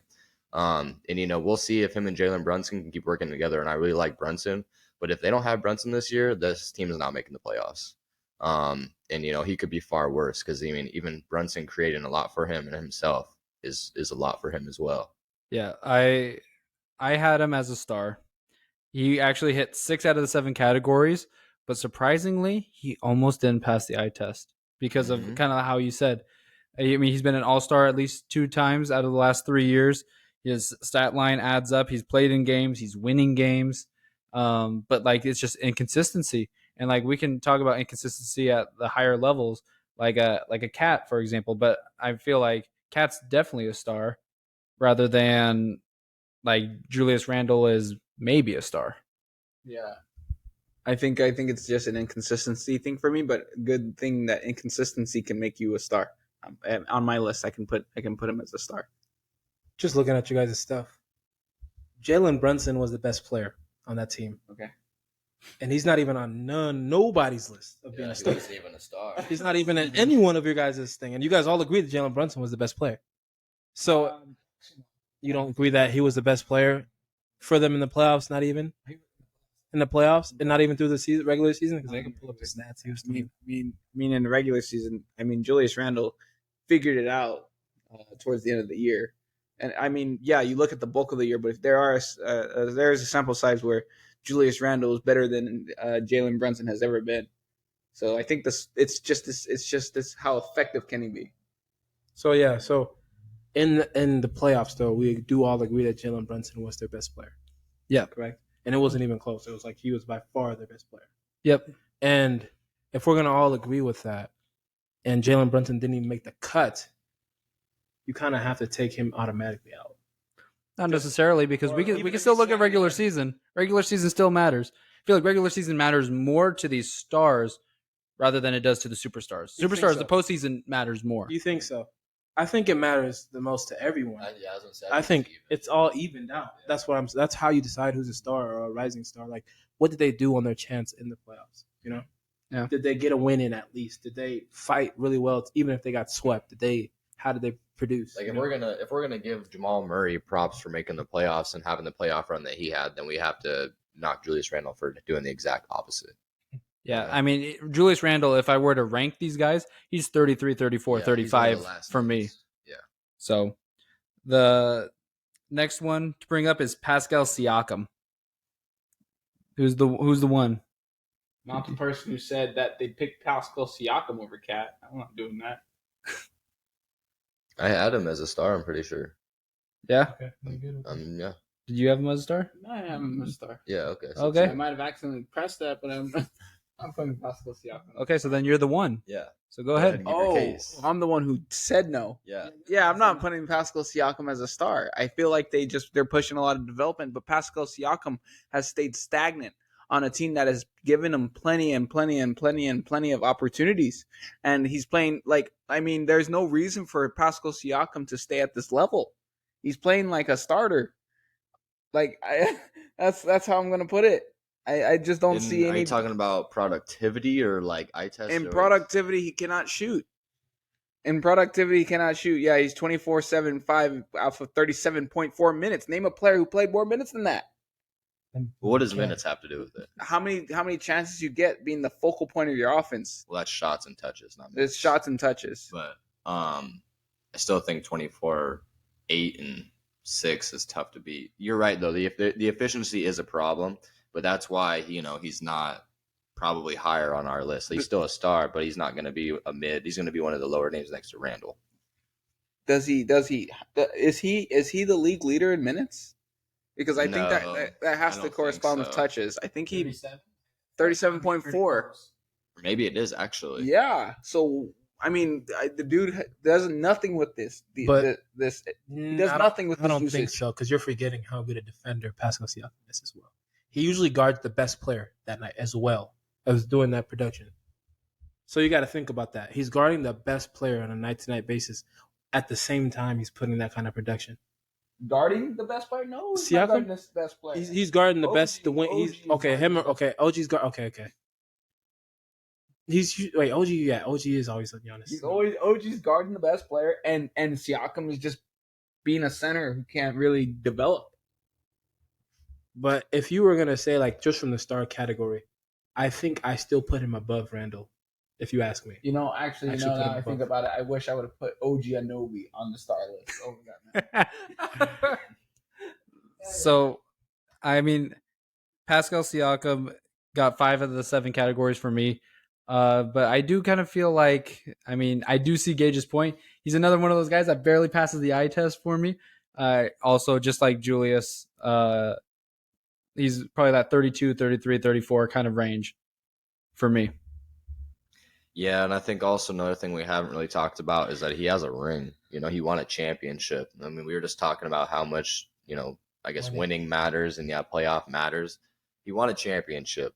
And you can say what you want. He had Kawhi Leonard, but other than Kawhi Leonard, obviously Kyle Lowry is a great player and Fred VanVleet is a good player too. But, and it was a Warriors team that was banged up, but he still has a ring at the end of the day. And that's something most of these guys, if not all, can't say. He played his role. After we just got done tearing Kawhi Leonard apart for winning that ring. He actually became more but during that series, he actually became someone everyone noticed during that run. That's when everyone was really talking about Siakam. He's like, oh, he's a good piece. Like he was actually starting to blossom from that series. So, and we did give Kawhi props for winning that championship too. We didn't say it was all bad. Obviously, yeah, it does matter who they play. But at the same time, we did give Kawhi props for winning, or at least I did. Yeah, I can't speak for anybody else, but I still gave him props because if he didn't win that championship, like I said, I don't know where exactly he'd be on my list. Pascal Siakam's out of the league in 5 years. Out of the league? Out of the league. Yeah. Didn't he just win All NBA third team this year, or was that last year? I don't know. I know he did last year. League in 5 years. The next guy is the one out of the league in 5 years. You saved it. You got to save it for this guy. You've been paying attention. I think it was last year. He was, yeah. So the next guy, and Paul's gonna get heated about this. Zion Williamson. So who's the one that said no? This should be everyone that said no. I think it was probably me. If it wasn't no, you I guys. think. Let me double check. Well, no, I don't actually know. It wasn't me. Yeah, you said he was a star. Yeah, it wasn't. You said he's a star too. Okay, I agree with you, Paul. I'm hopping on the bandwagon. Zion Williamson is not a star. So he did get 4 categories. He has been an all-star 2 of the last 3 years. How? I don't know. He has not won a major award. No all NBAs. No nothing. He has won barely at least 40% of the games that he has played. He has not played in 2/3 of the games. His stat line does add up to 30 this last year, which is really weird. I don't know if you can say that he's the best player on half the teams in the NBA. If you put him on every single team, I don't think you can say that. You can say that with a lot of some of the guys that we have talked about. And does he pass the eye test? Yes. But does he play enough to pass that eye test? He is good enough to carry his team when he does play. I think the Pelicans are insanely dangerous when he did play. And I think the Pelicans also actually basically fell out the playoffs when he did not play. I think that says enough. I think he was the best player on. Yeah, he is a dominant force, and I don't weigh injuries as heavily as you guys do because, he hasn't looked like he missed a step. He just hasn't played. He hasn't missed a step when he gets back on the court. Every time it's like, okay, this is why he was the number 1 pick. That's just how it is, and he's a star for that. Yeah, when I watch him play, and obviously that's what it comes down to, if he's healthy or not, because I think if he is healthy, we probably all have him as a star because his productivity backs it up. And I do need to see him win more games and be healthy for more games. But when he plays, there's just something about him, man. Like, he just looks unstoppable. And as far as the way he plays, I think he plays very well with the team, and I think he knows how to get his own bucks as well. I think another part of his game that is underrated is his efficiency. Obviously, he's going to be efficient around the basket, but he's shooting 37% from 3 this year. I know on low volume, but it's still there. Yeah, it's still there. So yeah, he needs to stay healthy, but when he's healthy, he averages 26, 7, and 5. So, it's tough to beat. Paul, go ahead. Man, oh man. This guy is probably out the league. Like, I actually made a prediction a few years ago that this guy's never going to see a Western Conference Finals in his career. And everyone thought I was crazy. And I'm like, I seen that. Like, I seen it coming. I said, John Morant and the Grizzlies are going to be a way better team down the road than them. And I was calling this, and everyone was like, there's no way that you take this dude off the list. So I actually made a trade. Geigh convinced me that reminded me why Kawhi Leonard is not a superstar. So for that same reason, because of his injury history, right? And all the different things that factor into it. Because when we talk about a player, availability is also all the things that go into the player. Like, we could have the 3-point on this and their efficiency and all these things could be very high level, but if their durability is such a problem, that is also factored into the player they are, So if we were to take, Michael Jordan and give him LeBron James longevity, it would be the best player ever. You know what I mean? We wouldn't question it. So we got to take away Zion when it's time. Yeah, I don't know. When actual media is starting to be like, is it time to stop, like, to give up on Zion Williamson? The medium is just the recency bias, just pushing at you like, don't bother. It's just recency bias. All right, so now we'll move on to the very last category. This is the category that only one person said that they were a star. So the first one is LaMelo Ball. LaMelo Ball is a star. He fits you pair LaMelo Ball is one of the best passers in the NBA already. He's up there. He's an assist leader. I think he has to be top 10, and I think that already puts you at when you're the main threat on the offense. That already puts you at such a high level that you just have to be a star. And that's just as simple, the simplest way I can put it. He's a unique player. I'll say very briefly that, when he's healthy, he's going to be in my star category in a year or two. But I think the one thing that holds me back with him is that when I watch him play, he puts up all these stats and he looks very good, very flashy. But I just don't know if he's going to be a winning player. I think he might be one of those guys, kind of like Westbrook, where he's going to be putting up crazy stats, maybe average a triple-double in a season. But I don't know how much it's going to translate to wins, and that matters a lot to me. Yeah, I'm the same way. I think in a year or two, he can definitely be on my list.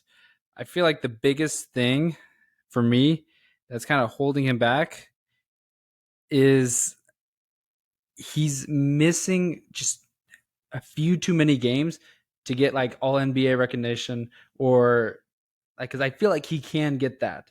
He can work his way towards that. But he's just missing just a few too many games with some injuries, which obviously is just a little out of control, out of his control. Right. So, yeah. Paul? I know you have to agree with me. I think Melo's a star. Yeah, thank you. The reason I think Melo's a star is also with the upside. As much as everyone thinks his draft class, the Edwards, was probably the ones with the biggest upside, I think it's actually Melo who has the biggest upside of everyone in his draft class, if we're talking about that. And also with that, the Hornets became, like, if we're going to say even eye test stuff, they probably became one of the most exciting teams to really, like, watch, like, highlights from. Just because you threw a LaMelo Ball in the mixture. Like, everyone's confidence went through the roof on that team. It became a team to watch, basically. The last thing I want to say about LaMelo is that if Brandon Miller plays like the number 2 pick and he becomes, Paul George light, he'll be just fine. Yeah. LaMelo will be just fine. Definitely. Next guy is Darius Garland. One person said yes. I'll just hand the mic back. Darius Garland is a star. He is one of the last, I think, great true point guards in the league. And he's a great distributor. He can make he can make this team work. The Cleveland Cavaliers, they didn't do very well in the playoffs, but he has shown that he can make the Donovan Mitchell, Evan Mobley, Jared Allen. It's just he is a glue that is hard to find, and he reminds me a lot of Ricky Rubio, kind of younger years. And I just think that that's enough to say that you're a star in the league. Yeah, Darius Garland, another player I really like that's in the same vein as Trae Young. I think, and funny enough, I think one of his biggest problems is defense. And obviously the playoffs this year, he didn't look very good either. And, I think having the team around him that he has and the coaching staff is really beneficial for him. I think for me, I would want to see him on a team like the Hornets where he has to be the main guy, where he has to take all the defensive pressure. We talk about these double teams and defensive pressure being the number one guy. Some nights he might not even be like he's probably, the second guy usually. Some nights he's third. Donovan Mitchell, I think, is the alpha, and that's who people are trying to stop. So usually the second or third best defender is going to be on Garland. And so, yeah, he gets a lot of good looks and his stats really good. Just need to see him, put together a bigger sample size, get better at defense, and, keep it pushing.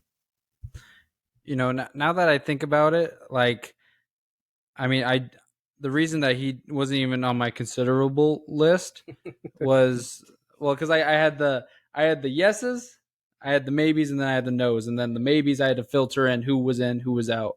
He wasn't even in the maybes, just because I put him down as he didn't pass the eye test. But I think I'm overlooking him because they have Mitchell, who people can argue is a superstar.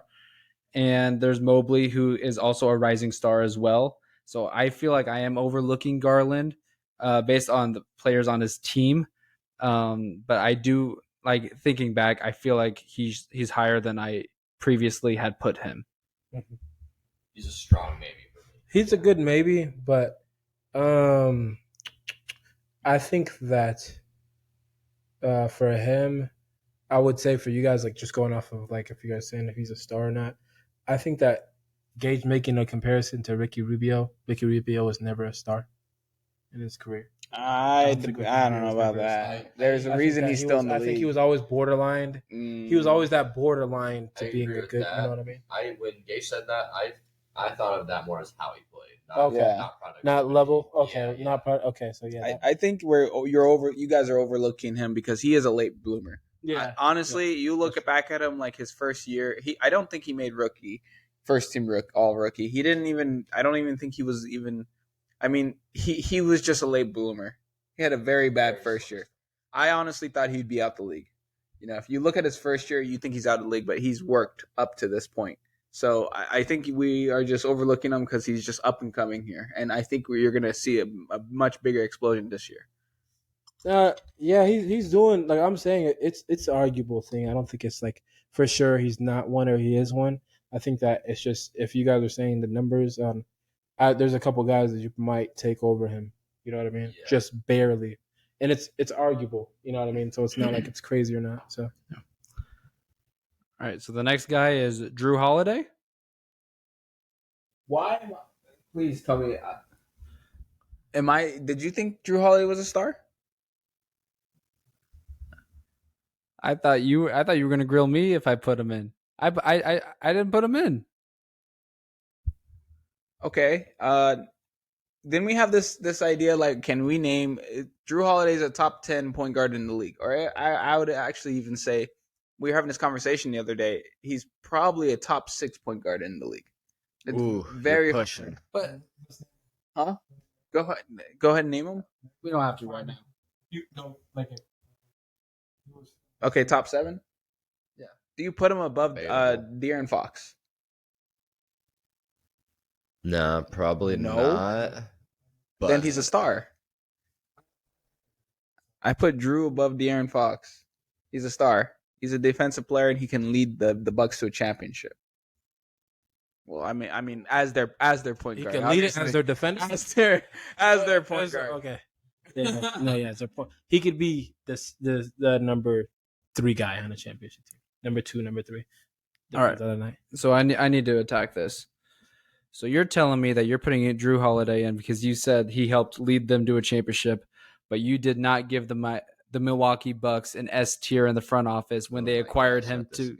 Yeah, I know. I'm gonna keep bringing it up. They deserved the S tier, but no, I really wanted to put him in there, but I mean, personal accolades wise, doesn't other than I think he's all defensive team, but other than that, he doesn't light up the stat sheet as much as some other guys that we have been considering, and we also got to keep in mind that this Jrue Holiday is the third best player on the team. There are not many guys where the third best player has made it into this stars list. Okay.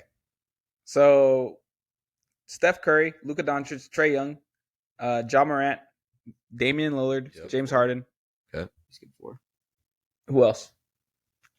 De'Aaron Fox, if you believe that. That's it. If you count Harden That's it. as a point guard. If even counting that even makes it harder for him to crack it. He's still like, you can't name a better player. You can't. Point guard wise, you can't. You said Ja, right? Yeah, I said Ja. Jamal Murray, is he a shooting guard? I mean, you could. Donovan Mitchell's probably better. Donovan Mitchell's a shooting guard. Okay, well, Yeah. I guess Garland. I feel like him and Garland would kind of be split, but I'd probably give the edge to Jrue. Yeah. And you guys are forgetting something. Winning games is the most important thing. Okay. Anthony Davis on the Pelicans, his best teammate was actually Jrue Holiday. Yeah. So that was the best trade the Pelicans made to acquire Jrue Holiday. So he has to be a star. Like, so if he gets, I would agree with Geigh that he is a star. He's proven that he's got what it takes to win a championship. Yeah. And also, including with that, there's things that he does that doesn't show up on a stat sheet. He really guards the best player on every team. Like, he's like, a lot of people rave about him, and he's like really the hardest person to like get by if you ask NBA players. It's Jrue Holiday, probably the best wing defender in the NBA as well. Yeah. So I do think though I might take Tyrese over him, but it'd be debatable too. Another debatable one. Tyrese not making it. No, I just mean when we're comparing point guards. Oh, okay. Yeah. All right, so the next guy is Zach LaVine, and I'm the only one that put Zach LaVine on that one. I'm a little surprised by that, but I mean, I guess you didn't even put DeRozan, so.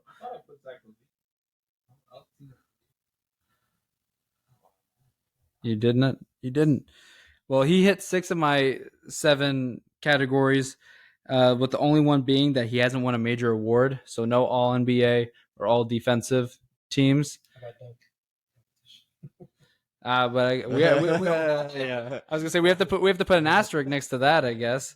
But yeah, I feel like that he just ended up being the best player on that Bulls team. Even though as much as I want to say that DeRozan is, it's realistically been LaVine's team for a while, even since DeRozan has been added on. So that's just how I feel about LaVine. Yeah, I mean, LaVine is a tough one for me because, when people talk about empty stats guys, I think he should be kind of the poster boy for that. Because he has great stats and he has good efficiency. But how many times does it translate to winning seasons? I mean, even the teams when he was on Minnesota, of course, he was really young then, so you can't really hold that against him. But since he's been on Chicago, what have they really done? They haven't really done anything, unfortunately. But, and maybe Lonzo changes some of that. But at the same time, you can't give Zach LaVine a pass because he doesn't have Lonzo. So, I do think that he's a great player. But, I don't know. I think I'd be on the fence of it because it'd be tough because I think you could maybe put him on another team and he could be the second best player. And they could go far, but he can't be a leader.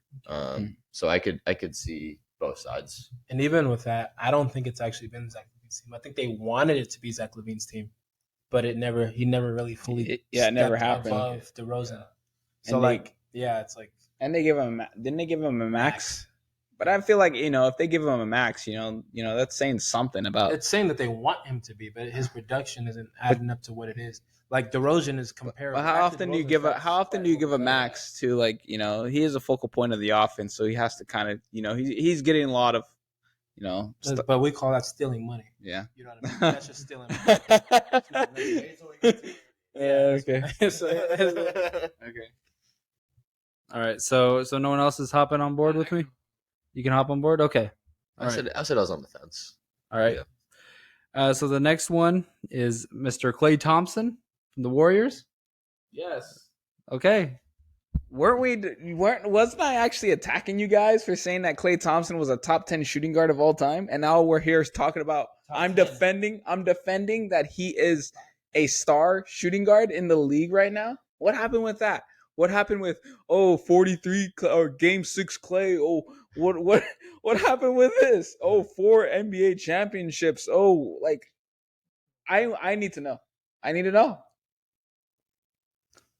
Honestly, I think he could be a star for me,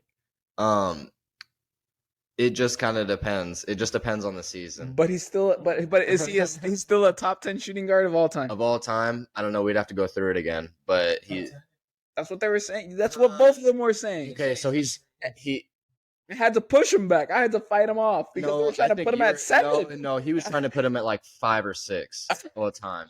And that was pushing it for me. But we could do a different podcast on that too, where he ranks in top shooting guards. But no, I do like his defense. I mean, he's probably the second best defender on the team, and he's a big reason why they're a decent defensive team. And, when he's shooting lights out, he's that guy. But when he's not shooting well and he kind of has playoff duds, because it does happen, even though they've won a lot, it doesn't look the greatest. And he's never been the best player on his team, and he probably never will be. But with that being said, he has a case to be a star. Oh, my God. I had to fight these guys off. Paul, they were trying to put this man ahead of Jesus Shuttleworth. They were trying to put this man against Ray Allen. Yeah. Wait, you're trying to say? In terms of shooting guard, of all-time shooting guards. You're saying Klay is better than Ray Allen? No, I was saying Ray Allen was better than Klay, but you guys were fighting me about that. No, we not who else? Ray. Who was it then? Who was it? It was some player at like 6 or 7. George Gervin. Yeah, we were comparing Klay Thompson to George Gervin. He's not even a star. I don't remember. Well, but here's the thing. Here's the thing is, like, we could still say that he's one of the top 6 or 7 shooting guards of all time, but he could be on the downhill of his career. But I'm not saying that he is. But I'm saying like that. A year. He won a championship. Yeah, and he had to play some games with Steph Curry hurt where he went crazy. I know. I had him on fantasy. I was loving it. He was hitting all the shots. But, I mean, they got rid of Jordan Poole, and I feel like that was a big issue because Jordan was taking some of his time, his role a little bit. But in terms of my categories, he only had 2. He marked the box for 2 of them. Man, this guy's a star. That's like if they haven't in the last, like, my thing is really like he's always been the biggest supporting role of Steph, and Steph, the only unanimous MVP ever, and some games, like when they were playing, Klay looked better than him when it comes to shooting. Sometimes you're like, damn, Klay might be just as good a 3-point shooter as him. And we still say that to this day. We're like, still, when he has those times, he has the record right now for 3-pointers. He still has it. He still has it, but he's not a star yet. And the thing is, I know you guys are talking about how like he's falling off, and that kind of is the narrative. But I think they haven't not been winning long enough to take him off from that. You know what I'm saying? And the thing about a defensive player is their things are not going to show up on the stat sheet. Klay still guards the best player on the opposing team. So it's you got to count the deflections and the amount of times people are passing out of situations when the Klay is guarding you, and you can't calculate that. Please say we can switch you. Please. Yeah. I do, Paul. I do like how you said that they haven't lost as much as like other teams have. That we still have guys that are stars. I think you're right about that. Maybe if they hadn't won that championship recently and they hadn't made the playoffs last year, then maybe we could have said something else. Maybe it might have been different. But you're right. I mean, Klay's been a consistent winner his whole career, so that is true. So we're getting them switching over on Klay. Yeah, Klay could be a star. He just has to be healthy. That's it. Yeah. And also, I feel like you put a little more stars than we did. So some people didn't have to make the cut. Some people didn't have to make the cuts, even though he only got 2 out of the 7 for me. Yeah. Let him win more. So that's right. Probably hurting. Yeah. All right. So the next guy is Khris Middleton. So I'll just do this. Giannis doesn't win that championship without Khris Middleton. There you go. And Jrue Holiday. And Jrue Holiday. And Brook Lopez. And Bobby Portis. And and Payton, they still weren't S tier. Okay. I stick by that. They weren't S tier, and we can run that podcast. Yeah, we're current it back. Retrospective. In retrospective, they're actually a B. Yeah, we're taking. But Khris Middleton is definitely a star. He's he's a priority for the Bucks to sign. He's a part of their identity. And you can't say that by a lot of starter caliber players, that they can be an actual part of your team's identity. And that's just something that sets Khris Middleton apart. He complements Giannis's game in every way. I think Giannis maybe doesn't develop this way if it wasn't for Khris Middleton being part of that, that core for this long. He's just a very smart player.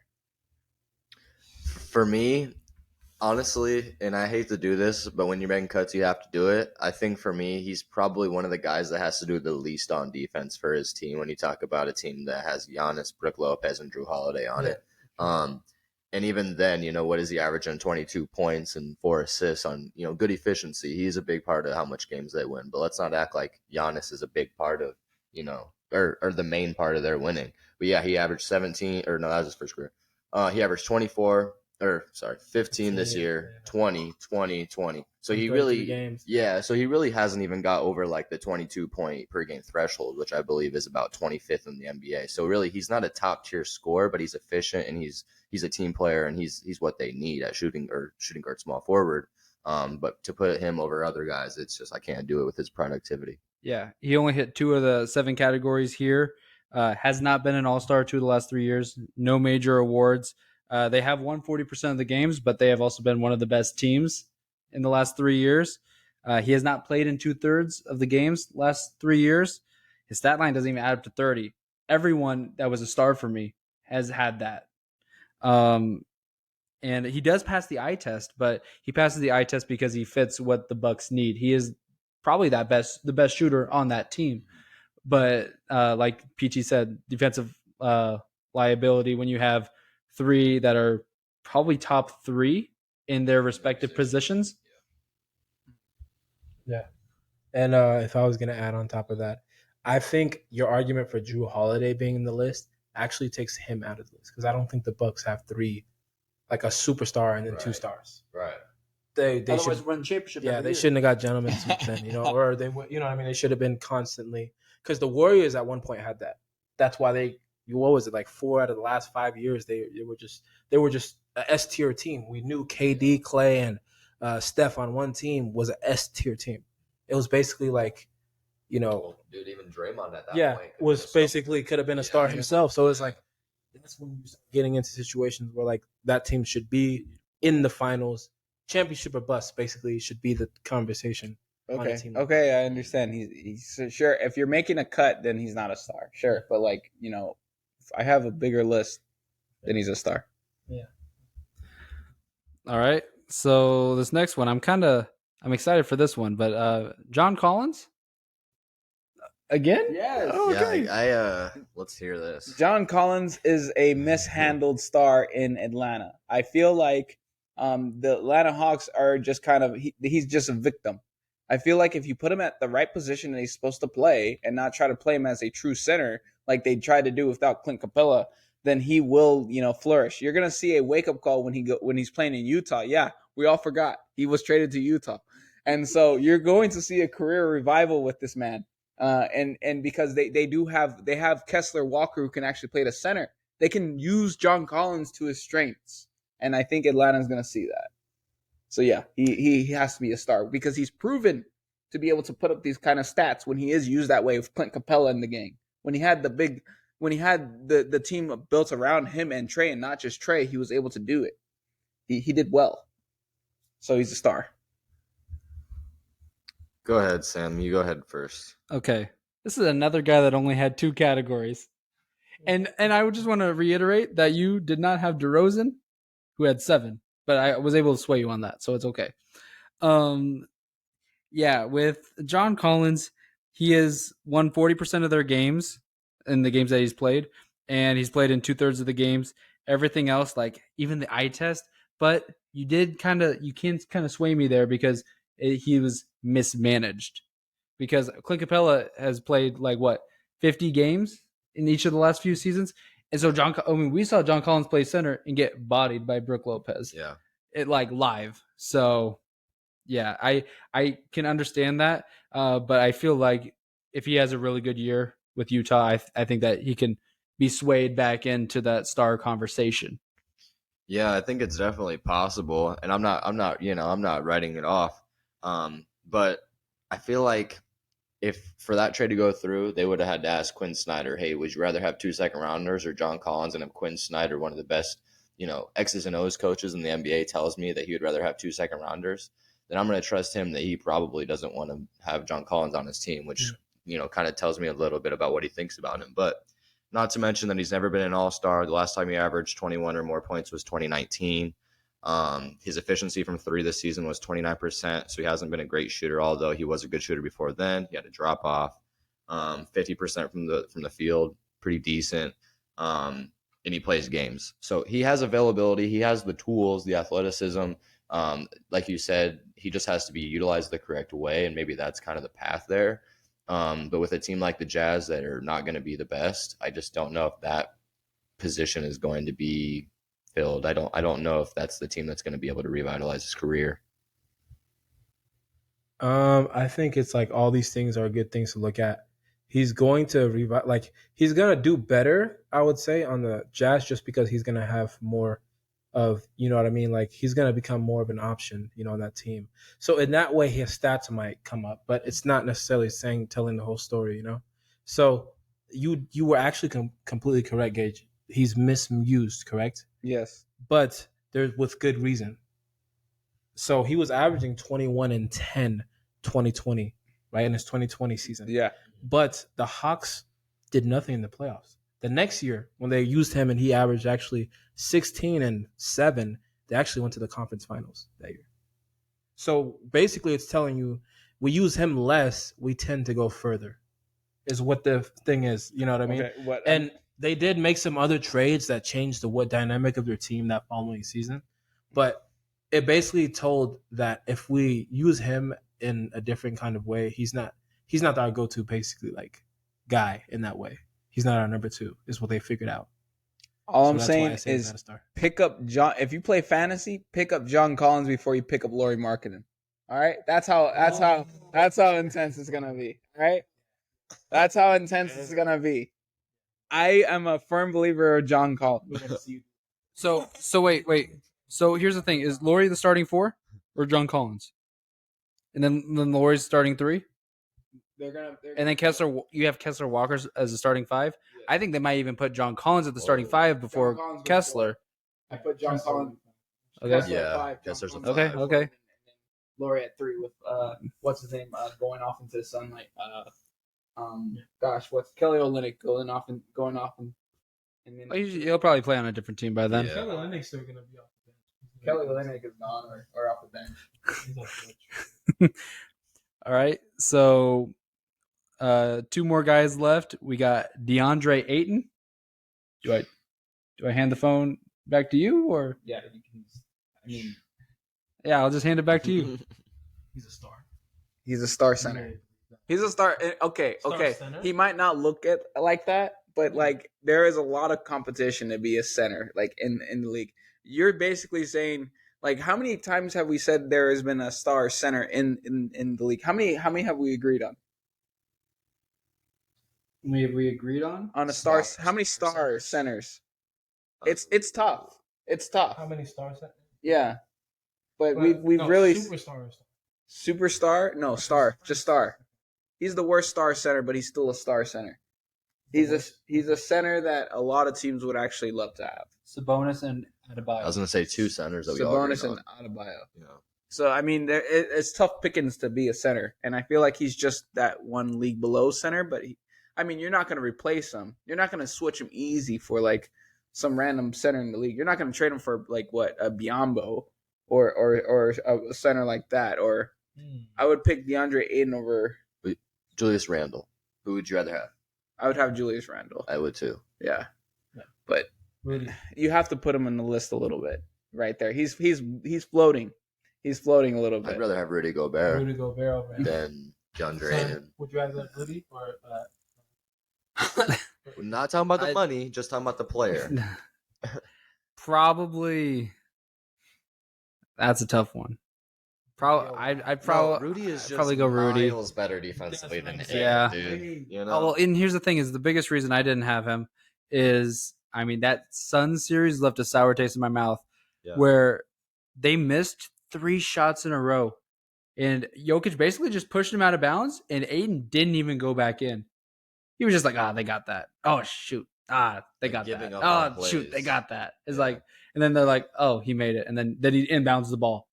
I'm like, I don't even want you touching the ball after that. I don't even want you inbound me the ball Right. after not. We matched the Pacers contract, so you can come and get boards, and you're just out sitting out of bounds, just letting Jokic just get it, try to tip it in, and just keep missing. Like, no, that's where for me. Sure. Played at Arizona. Like, no, he's like from the islands. He's from like Barbados. That doesn't He's matter. from like Barbados. or Okay, something like okay. that. Where's Joel Embiid from? Exactly. He's from Cameroon. It's okay. I don't know, but this dude is probably itching to not be playing in that far into the playoffs. See, From the Bahamas. okay, right? so you don't think he wants to be in the Bahamas during the finals? I just feel like your guys' your argument is just that, it's like we've already named the top 5 centers in the league. Do you want to include top 7? Yes, no. Is he in the top 7? For a star? Yes, he would be top 7. I don't know. He's top 7, yeah. Is Anthony Davis the center? Yes. So You have Joel, Anthony Davis, and then Jokic. And Giannis. Cat, not Giannis. Giannis is not a center. Okay. Giannis is in the center. Brooke is, Brooke, okay. but I would still. Okay. I don't. Bam. His official Bam position is better. Sabonis. Sabonis. So it's like 7. Like he is the 7th best center in the league. Do you want to You like I'm include? Mobley? taking Gobert. You like Yeah. Devin Mobley more? Or you No, like him? I like Ayton better. I would. Ayton. Collins, Gobert, Randall. They play with energy, and that's something that you don't always see with Ayton. So then let's just include like here. So for the last guy, Rudy Gobert. This basically the same Yeah, discussion. yeah. Like that's what I'm saying. Do you want to include the 6 and maybe 8 best center in the league, or I guess you can say 6 and 7? He would be 8 or 9. Yeah. Yeah. Do you want to include? But like what do you mean 8 or 9? We've only named how many centers have we named? I think 7 or 8. Ayton was So- 8th. Eighth? I thought Gobert was 8 for me personally. Who do we have on our list? Do we have that? So we had Jokic, Embiid, Yeah. AD, AD, Yeah. Sabonis. Cat, Cat, Sabonis, Bam, Gobert 7. and then Ayton. Ayton. Ayton So I would guess be it's Ayton would be 8. 8. 7, 8. So it's like, Honestly, Andre Drummond was. do you want to? Okay. Okay, so do you want to? It's just. Do you want to include the 8th best center in the stars? I will. I will include the 8th best center in the league as a star. That's not an easy. That's not as you guys might think. We're sitting on the couch. Oh yeah, the 8th best center is an easy thing to do, but it's not. How about Zubac? No, Zubac is. I'd take. Zubac? Can you imagine how fast the Clippers would run if they were offered Zubac for Ayton? You're kidding me. You're I don't kidding know. me. They I would. don't know. Zubac is He a would be bucket out the sometimes. door before he. So real fast, I need to rebuttal this. So if we had a limit of 35 guys as stars or superstars combined, you're telling me that you're going to put 8, which is higher than 20% in your top 35 players in the league. Ooh, I might Like- take Miles Turner over Miles Turner too. see? over Ayton. Yeah. For defensive upside, I probably Miles would because Turner. Miles Turner can also spread the floor. Yeah, he's a scorer. Little bit. Yeah. Well, here's the thing. I personally don't think that the Indiana Pacers would even agree with that when they offered him basically a max contract. They obviously did not care for if you had the choice to sign Miles Turner to an extension or take Ayton. The Pacers already shown that they would have That rather is take true. DeAndre Ayton. It's true. They were willing with open arms to that was give before up this on- year's playoffs, though. Yeah. yeah, but they were But willing yeah. to give up on the guy Yeah. That was before he got exposed. before he got exposed. All right. So, So Gobert. Are we on to Gobert at this point? Or I think we're basically. Gobert, I mean, okay.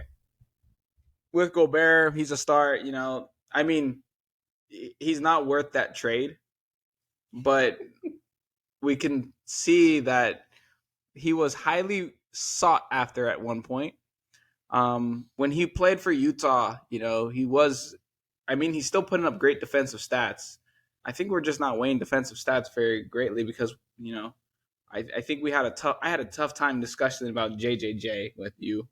what do you mean? That's the reason why I had him so high is because he was the defensive player of the year. If Jaren isn't a defensive player of the year, he's closer to Christian Wood than he is to Ayton. Yeah, but I'm saying with Rudy Gobert also provides great defense. He's a liability on offense. But I just think the amount of impact he has on the defensive end is just too much to look over, and not a lot of players can actually provide that. That was a terrible trade. I'm not agreeing with the trade at all, but I'm saying that there's some truth in that trade for Rudy Gobert, because it did believe that it was that great that, even when he played with Donovan Mitchell, I mean, that team was working out for a bit. But I would say, obviously, he didn't make my cut, but if we had a limited list, he would make my cut. And I think the contract does make him look worse than he is as a player. I think as a player, if he was just paid more friendlier, then people wouldn't give him so much slack.